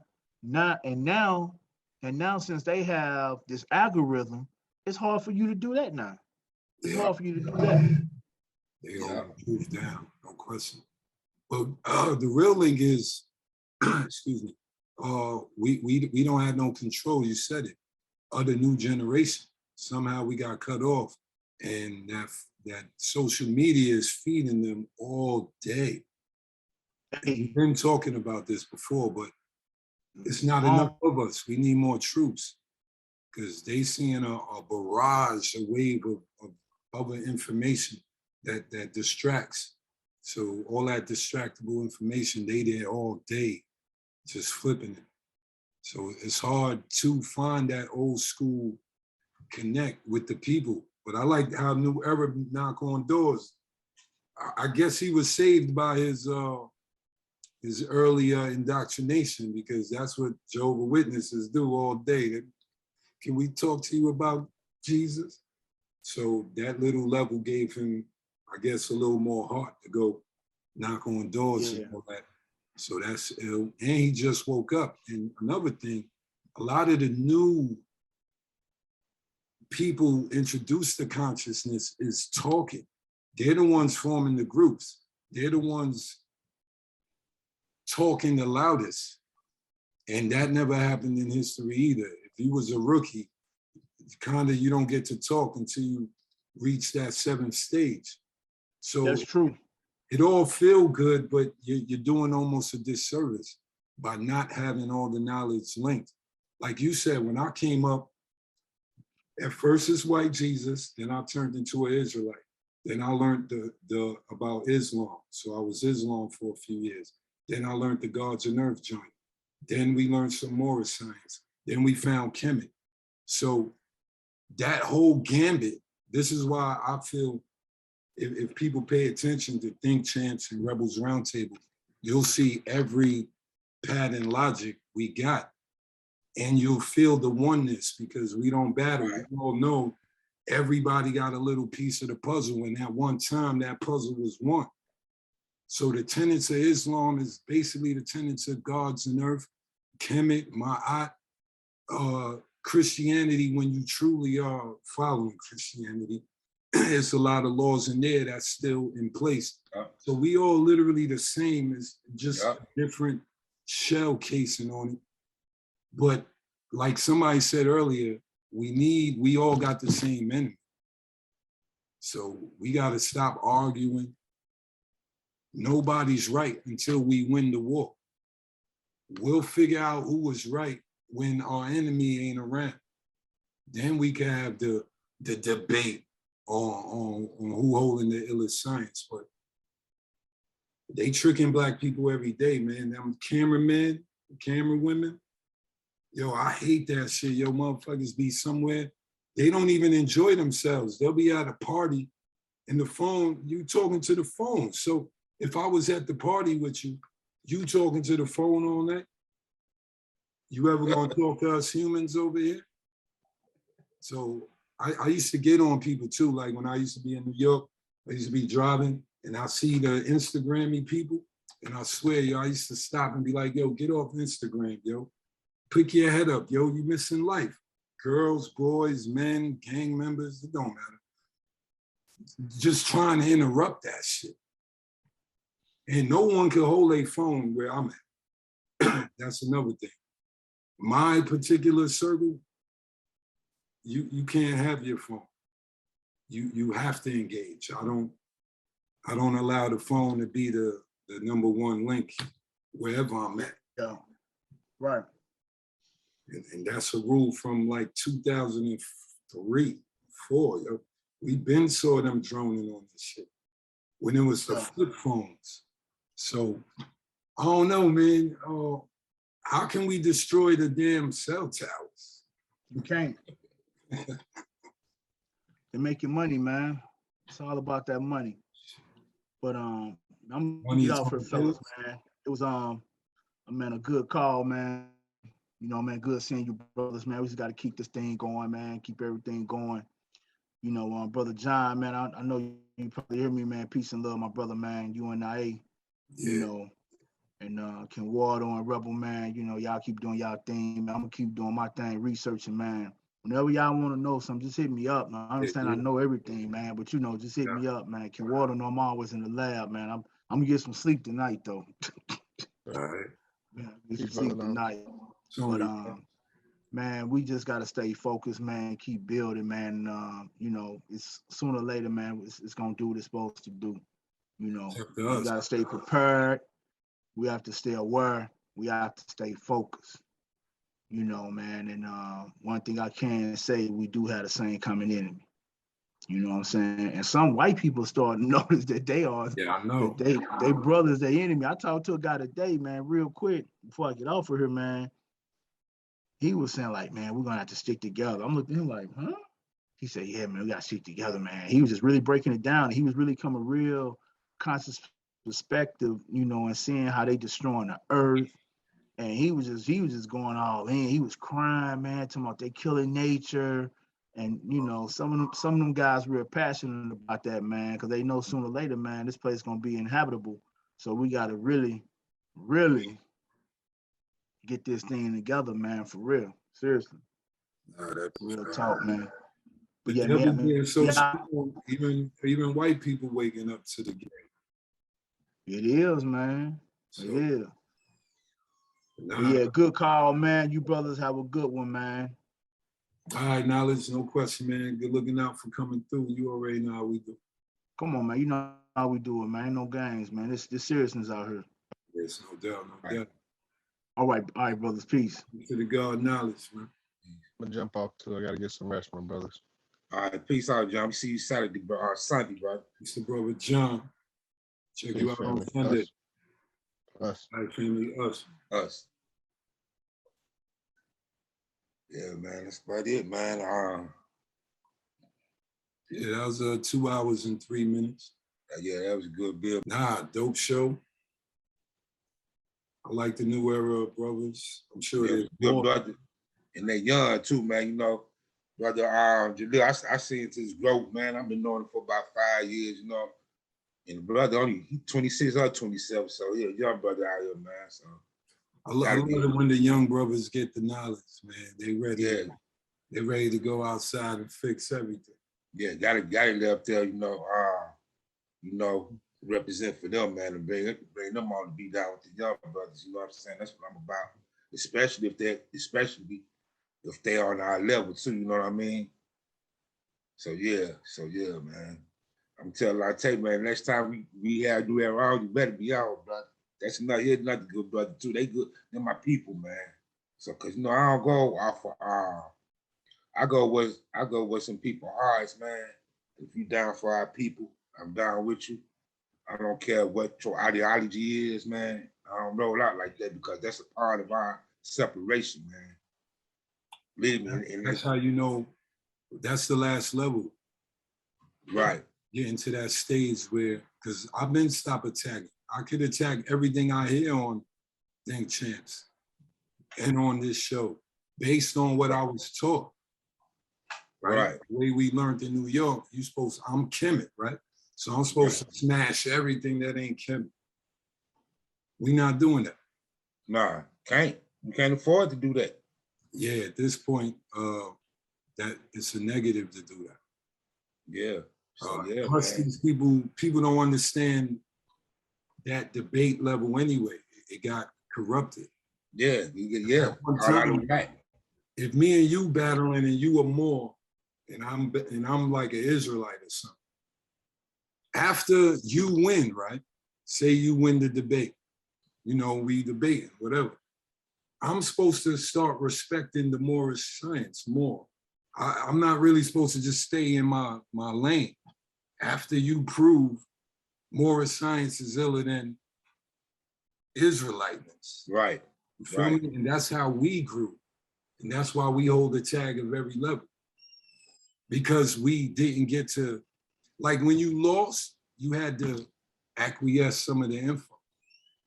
So in that, a bigger layer of info you holding in your holster. And now you got a lot more deep understanding once you do it to all our levels. You feel me? So it's all about studying. It's all about knowing we used to call it the secrets. Right. You know, the plus degrees. Right. So learning, he was Islam. I'm not going to sit here and bash Islam. Islam make a lot of powerful warriors and a lot of warrior queens. Everything got its own little, fuzzy part of that you can aim at, but the white man want that. Yep. And then as you can see, we learned something tonight. I mean, you probably already know. Nah, it's good to learn that other brothers is out here holding up the. Yeah, so he just sit up there and told us like, man, some of the Morris temples they don't even deal with. See, people don't know that. People want to lump everybody up in all one lump sum. You can't do that, man. You can't do that. I was gonna ask him about Tahaka, but everybody kept talking and stuff. Oh yeah, yeah, yeah. Just you should jump in, man. Sure. Yeah, I tried to call him. Nobody picked up. Oh, okay. That was like 4 days ago. Oh, you did? Yeah, yeah. I called probably tap in next time we get him on the show, man. Get him on the that's bugged out because I seen one of his videos yesterday or whatever, and he put a video out, you know, as an intro, but the intro got me and my partner Messiah talking to him at one of these events we had back in New York. Right, right. But he used that as his outro. Right, yeah, he got some nice intros and outros, man, on his stuff. So if you see it, you'll see me there. That was like 216, 217. Right, That's right. when the Black community was pow. Right. All our events from down south to New York was filled with real brothers and sisters who really took this shit serious. Yeah, man, we got, cause now I'm at the age, man, I'm getting old, man, for real. Starting to feel this shit, man. This my last ride this, man. We really got to unite, organize, and get together and build on something, man, for real. This shit ain't no joke. It ain't about just no talking, man. The people who out here want to do, we got to do this shit for real, man. Straight up. Instead of talking about this shit, we got to do this shit. This ain't a fad. If you watching. Right. Liberation ain't a fad. Right. This is the foundation behind our lifestyle. Yeah, and it's work. Right? We help other Black people. I'm gonna simplify it. We help other Black people. We sacrifice for that help too, whether it's money or physical movement. Right. So everybody just simply knows. You heard the brothers earlier speaking about the homeless. That plague every one of us every time we see it. Yeah. You know what I mean? We like, damn, how many homeless people could there be? And it feel like the city don't give a fuck. Because they mostly have no energy trying to help them. Yep, and it's mostly us out there. That's why I'm telling people. It's 75% of us, our people out there, man. We see a few of them, but it's mostly us. Some white homeless people, but very rare. Yeah, it's mostly us out there, man. Our people, us. You know what I mean? Some of them had to be some of the gods in the last generations. And let me tell you something. I done met brothers out there smart as hell, man. Oh, no doubt. One of the smartest people I ever met was a homeless man. Yeah, because when I be out there, I don't be out there like how I used to be, but I still, do my thing. But man, I actually had conversations, man. I had really wanted to do a documentary because we was over before they tore their shelter down, man. It was one brother, man, a couple of brothers, man. We was out there at nighttime in the park. It was really breaking everything down. I've been inside that shelter, man. And I used to be out there like every weekend, man. Now, technically, shit, I did interview a few homeless people when I got here. Yeah. One day I'm gonna put my videos out, I guess. Yeah. My point is, I met a lot of homeless people. Look, I bought I don't even know where the sneakers are. I seen a few people in them though, but I bought a whole, let me not say that. I bought a half a pack of sneakers that I normally buy from Tariq. And I just gave them out because I saw people without shoes. Yeah, me too, yeah, without shoes. I just kept seeing them without shoes. And I'm like, oh man, I gotta do something. So we bought about 100 pairs and we just gave them out. Yeah. So if y'all see homeless people in the gas footwear, that's Rebel Vision. They all was in love, you know what I mean? They appreciated it. We got to go back out. We doing it the 31st, no question. But if my shit was a little iller, I'll take care of so much shit. But I'm gonna get everything else is working, so I'm gonna be able to pull my help back. But my record label's Homeless Records. Right. Because I was homeless. Right. And I used to let everybody know that. And I was really homeless, not fucking kicked out of your house for like 2 weeks or something. Yeah, shit like that, yeah. I was homeless for like a whole year. So I seen the whole homeless levels of New York. That's how I figured out there's like thousands of homeless people under Madison Square Garden. Yeah. Because I had to sleep there one night. You know what I'm saying? Yeah. So me coming up from being homeless for real, I always had a special niche for the homeless people. You know what I mean? It's a lot of dope people that got fucked up and it's homeless. Yep. You know what I mean? God's people is homeless, y'all. And you don't know. They used to say Jesus might be one of the so-called homeless asking you for $1 and stuff. So right. Man, just break it down, man. We just, you know, as a people, we just got to start caring about each other, man, and be more compassionate of each other, man. That's straight up, because, you know, we losing, man. We losing, man. You know what it is? From generation to generation, man. Nah, you know what it is? We never was this close to white people. Right. And what I mean by that, we always had the television and we all watched white people on TV. That was cool. But the internet gives you like a more in-depth version of anybody. So white power is way more powerful on the phone than it ever was coming out to TV. Right. Because that's a TV show. That's a commercial. They literally get to go to the white people. Right. I'm just saying, for a white supremacist ideology, if it's a black girl who thinks she's not pretty because white power tell her the white girl is pretty, she on her phone seeing white girls in bikinis and all this shit. Like, you know, it's kind of like the best of everybody's on the internet.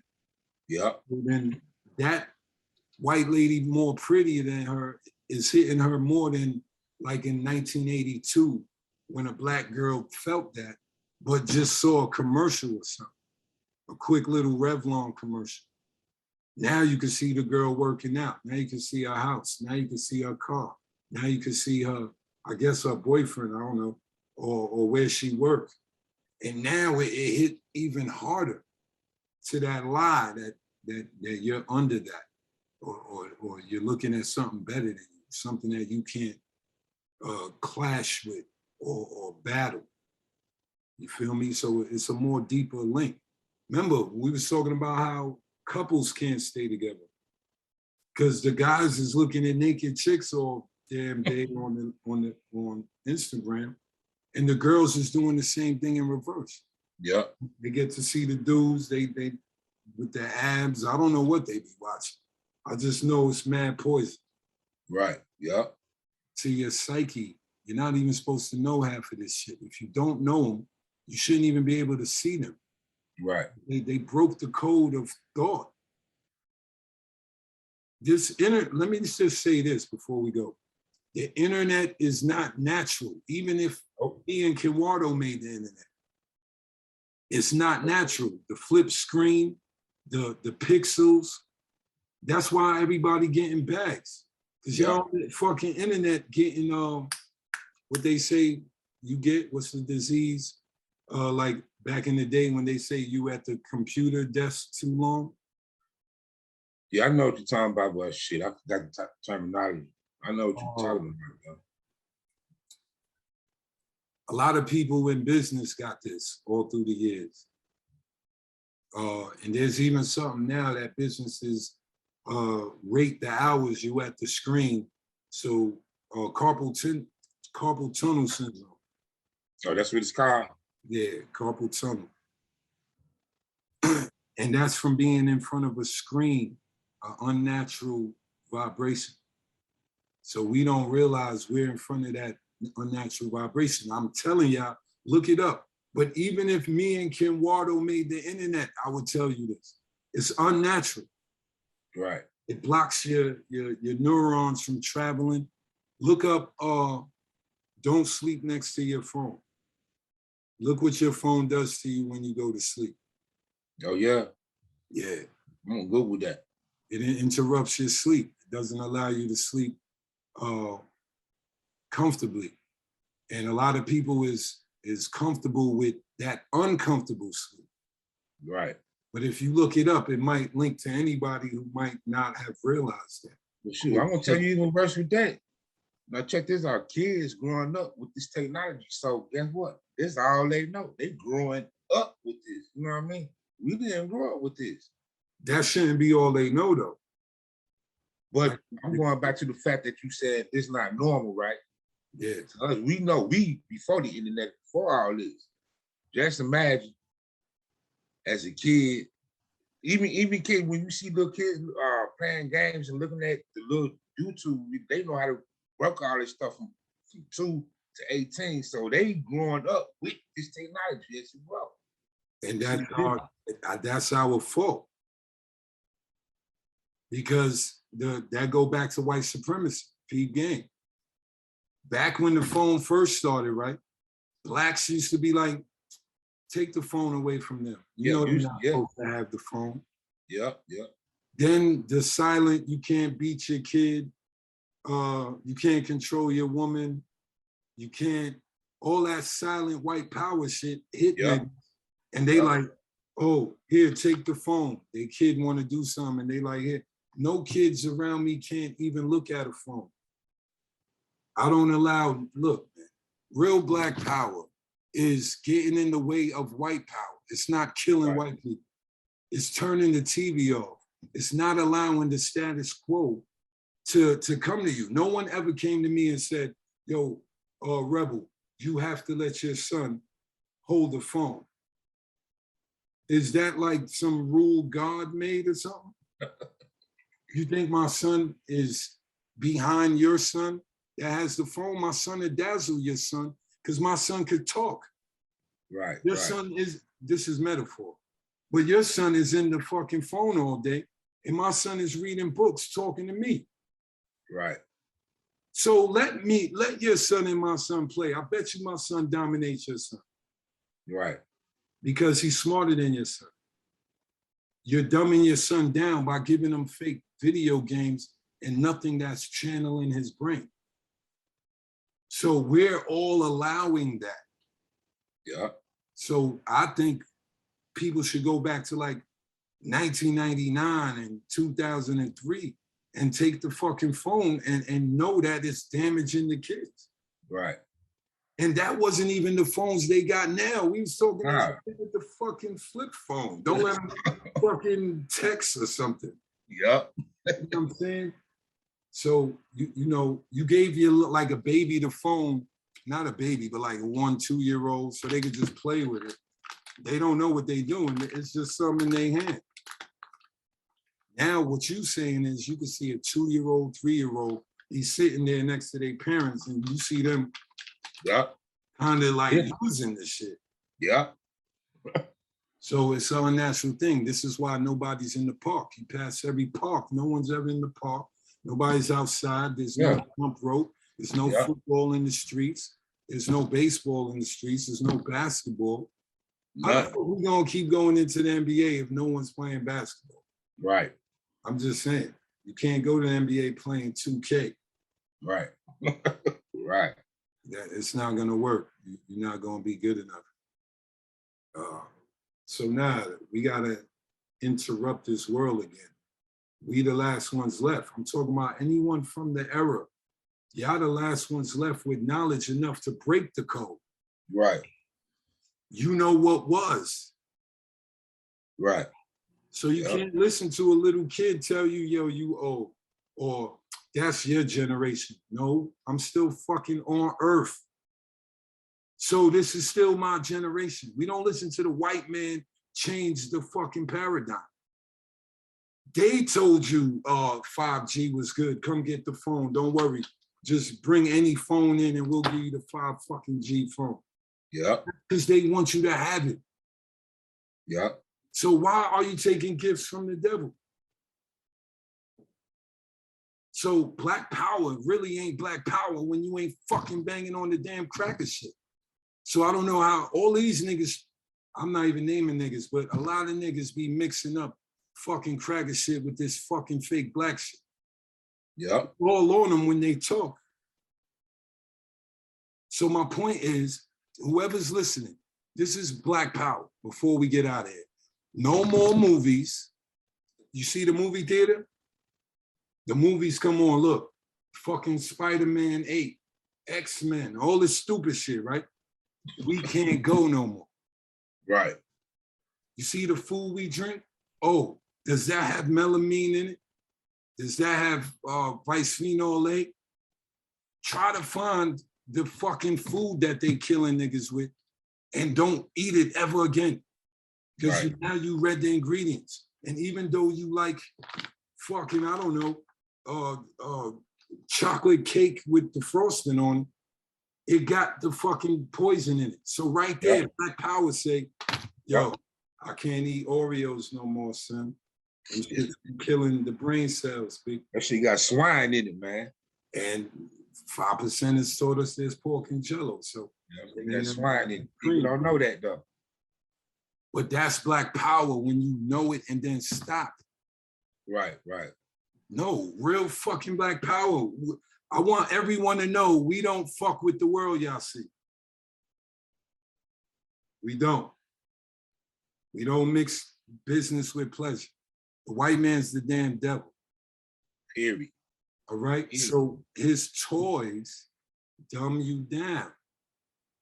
They look beautiful. Why do you think it's the internet? The World Wide Web. Yep. You're in a trap. So all the brothers, stop looking at Instagram shorties all fucking day. Go in the other room and make your girl feel good, yo. Stop cheating. They taught everybody to cheat. Yep.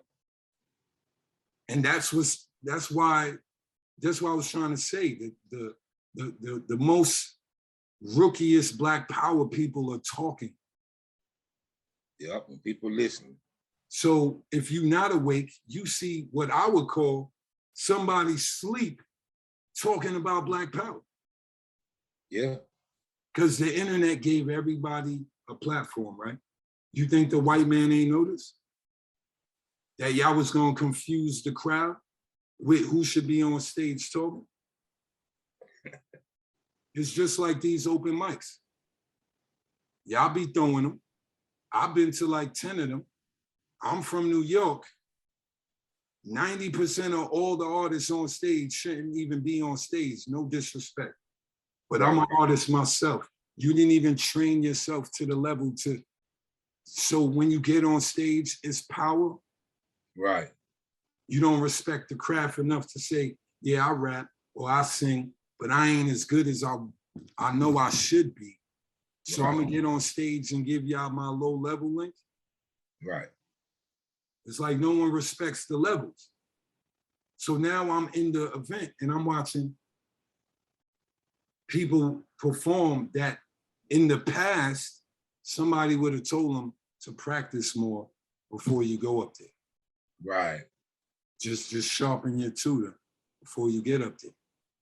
Don't just get up there because you can get up there. Right. See, people do what they want, not what they should. Should, yeah. So this whole culture is built on that. This is not Black Power. I don't know what y'all think Black Power is, but Black Power don't fuck with white power. Right. Right. All of these Black women online, think about this. They sit and scream BLM.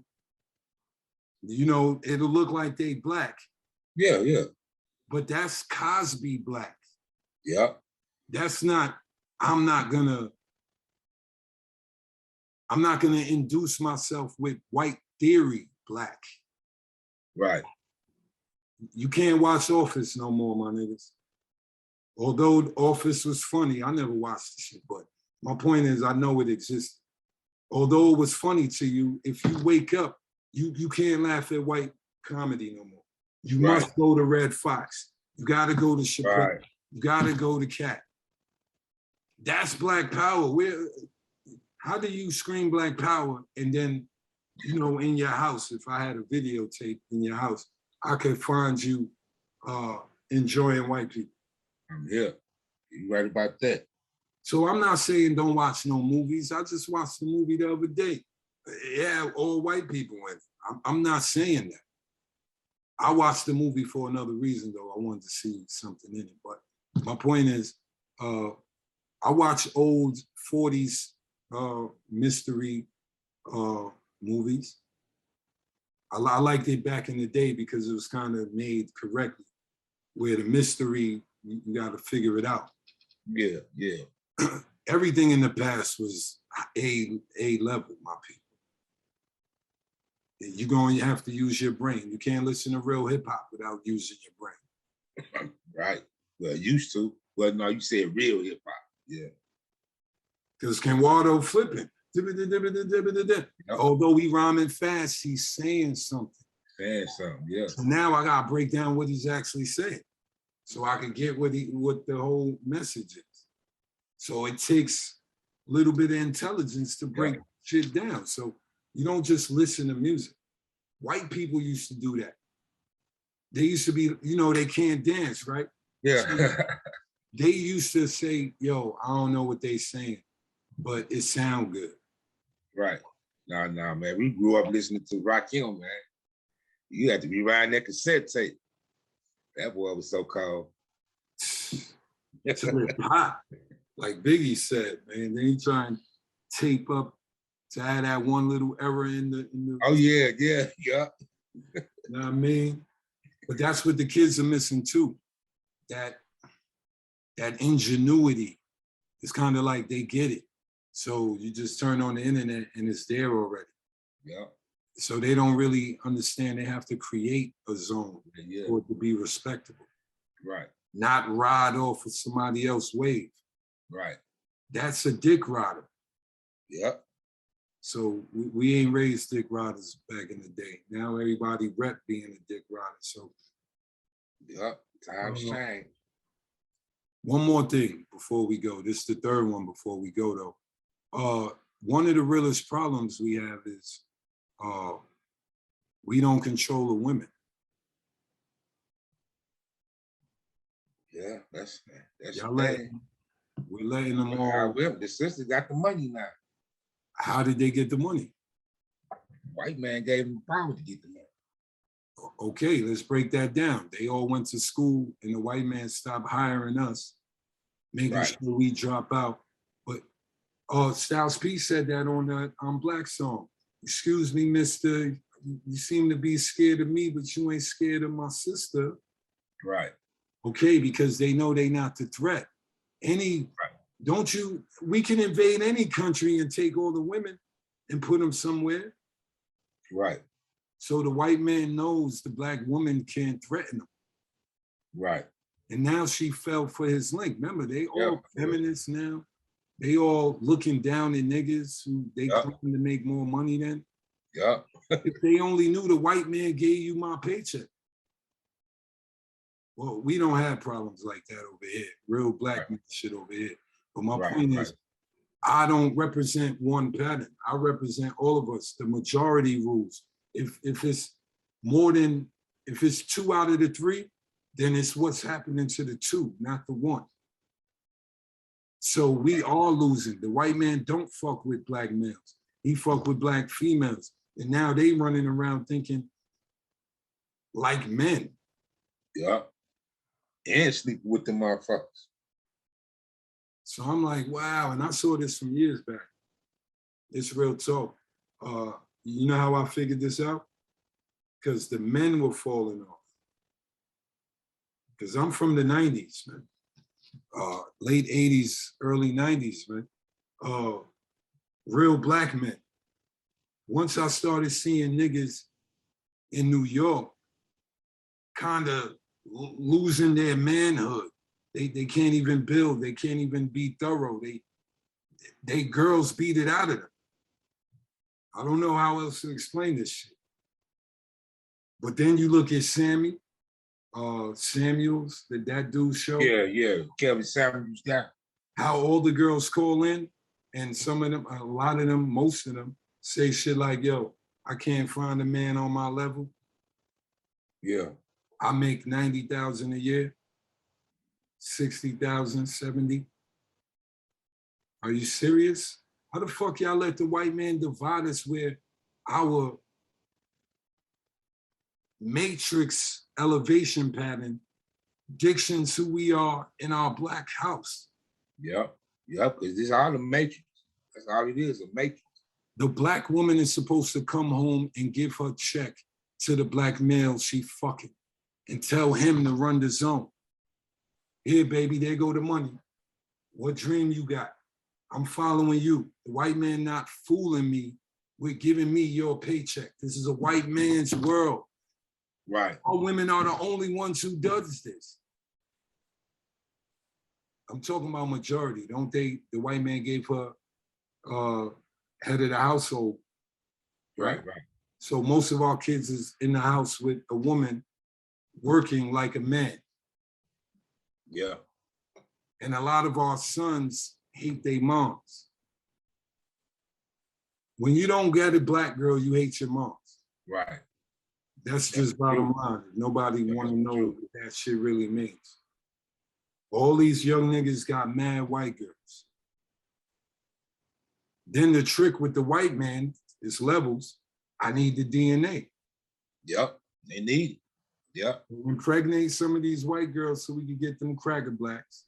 And then they'll go back white, and then we'll have some of the black DNA, a few more generations.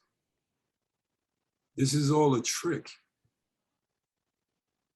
So I don't let women do that shit.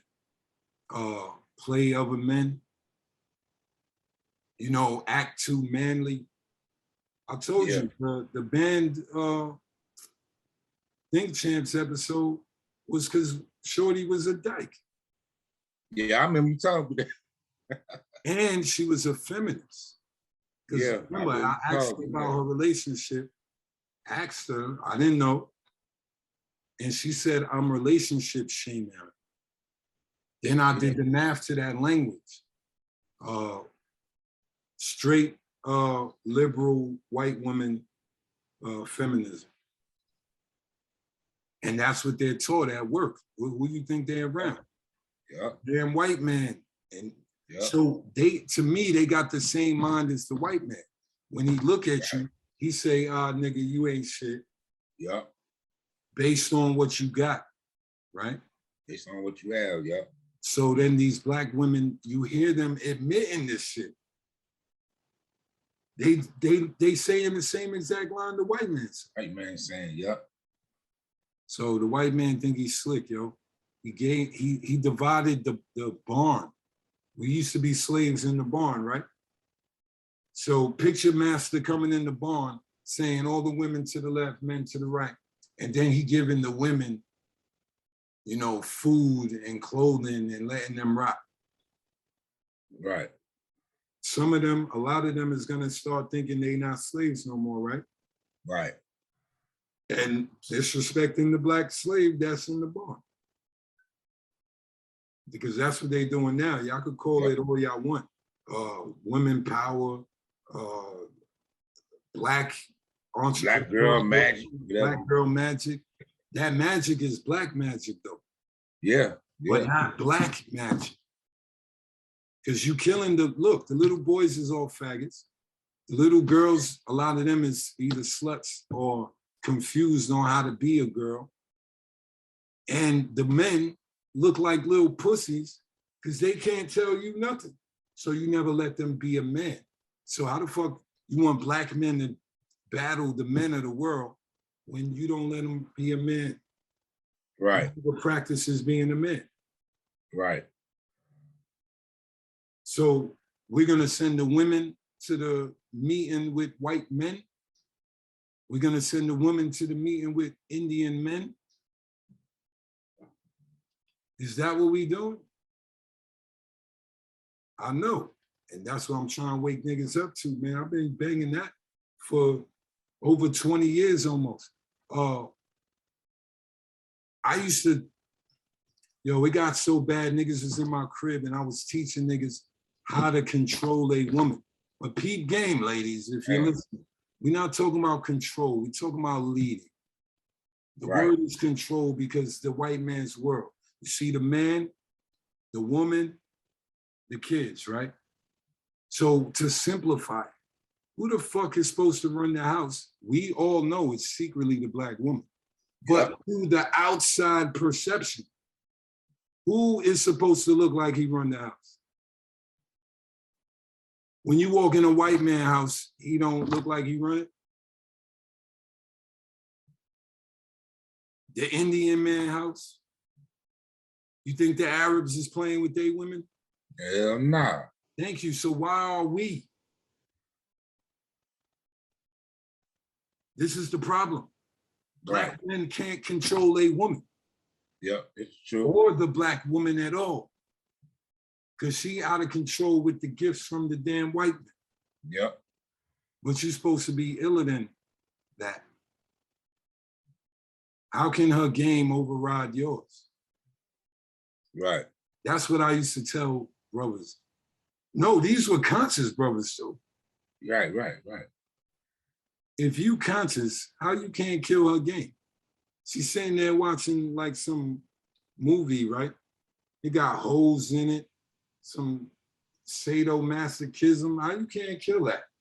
Watching it with her. Yo, you like this fucking devil cracker shit? Yeah. What is this? I bang on the shit everywhere it's at. Right. But don't bang like you yelling. Teach, yeah. What is that? Let's examine everything you do. And in that, she'll start to see certain errors in judgment. Y'all letting a whole bunch of untrained women run the world. Big Mama wasn't untrained. That's right. Right. Big Mama knew it all. That's right. Yeah. She had the remedy for every problem. And she knew Big Papa was in charge. Yeah. See, it's not about your personal fake happiness. We're a team. You fucking up the team. We're in a war. What the fuck are you? How are you not over here riding with us? Right. Because the white man is tricking you. He gave you the job. If you were smart, ladies, you would find a God. You probably already got him. Give him your shit. Empower your Black male. He'll take more of the world than you could take back for both of y'all. Right. Shit is not a game, yo. Why do Black women think they lose? Because they're a partnership with a Black male. Right. I don't get this shit, yo. I never seen this ever. No Black males in history would have allowed it anyway. How we look like hearing a woman tell us what the white man told her to tell us. Right. I don't understand that language. Shit is fucking wild, man. So now we're gonna do a show on that. We're just gonna focus on the women. We love y'all. We want y'all back as the great mothers. The Black woman is God, not PhD holder or the manager at fucking the Atlanta-Stategic. Right. You're bigger than that. All he did was give y'all money to make y'all more Americanized. Yeah. Now you buy the house, the car, the clothes, and now you acting like you're not Big Mama no more. Yeah. So we miss Big Mama, man. But one of these shows we're gonna get a female on so she could we not gonna war with it, but she can try to explain the female ideology. So what I do, if I'm gonna shoot for Tahir RBG next week. If not, then we'll get Sister Yandy. And we'll come back to Tahir RBG, man. But yeah, I've been politicking with the brother, man. I'm sure he'll touch down, man. Yeah, I'm gonna go to that thing because New Era, Chicago, and Detroit gonna be down here. So yeah. That's tomorrow? No, that's gonna be Saturday. What's tomorrow? Yeah. Tomorrow, the costume party. I'm talking about Saturday. Oh, okay. New Era Nation coming down here. Okay. They coming from our cities coming down here. So yeah, I got to be there, do some networking too, man. Yeah, send me that address. I'm gonna send you the flyer. Yeah, I'm gonna get down with the brothers, man. You talk to brother Zeke too, man. Zeke will probably most likely he gonna be down here. Try to get him on the show too, man. Yeah. Cause I don't know if I don't have to stay in Memphis, I'm gonna just come right back. How long you supposed to be up there? Got like 2 or 3 meetings. Oh, okay, yeah. I'm all on Friday. Jay handling it right now. Okay. If I could get them all on Friday, I want them all on Friday. All right. Early Saturday, because I'll just drive back. Right. If I'm tired Friday, so I'll just leave early, 3 in the morning, 4 in the morning. All right, cool. Something like that, man. Yeah, man. Another good show. Yeah. Salute New Era Atlanta, man. No question. Right. Well, y'all brothers keep doing y'all thing. Everybody out there on YouTube, man, like, comment, and subscribe to the Rebels Roundtable coming at you. Yes, sir. That's right. Yeah, like, share, subscribe, leave a comment. We about to go live. Next week, we going live. Cool. Hit that notification bell, too. Oh, yeah, there we go. That's what I was all of that, That's man. the most important. That's right. You know the algorithm going to block this shit. Oh, yeah. You know they're going to block us. Yeah. Yeah, but the channel's Rebel Vision Television. And we appreciate all y'all, man. Appreciate that. King Waldo, we got another one in. That's right. Now we do. I'm going to see you Saturday, if I can. But if I don't, tell the brothers, do y'all thing. And back to report on how it went. Cool, yeah. We they gonna have me driving that big U-Haul truck, man. I like getting down with the brothers out there, man. You know what I'm saying? Yeah. I'll be back by Sunday, though. Yeah, for the Ancestry Day. Yeah. Right. Cause I don't think we're filming. Ross got to call me. I don't know if we're gonna film this Sunday or Monday. Okay. Yeah. Might just move it back to next Sunday, just to get everything out the way. But nah, man. Salute, King. You already know how we do. You know what I'm saying? Peace out, brother. Us, King. Us.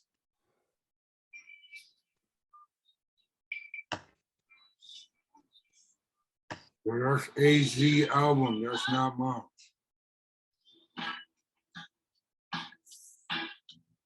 Peace.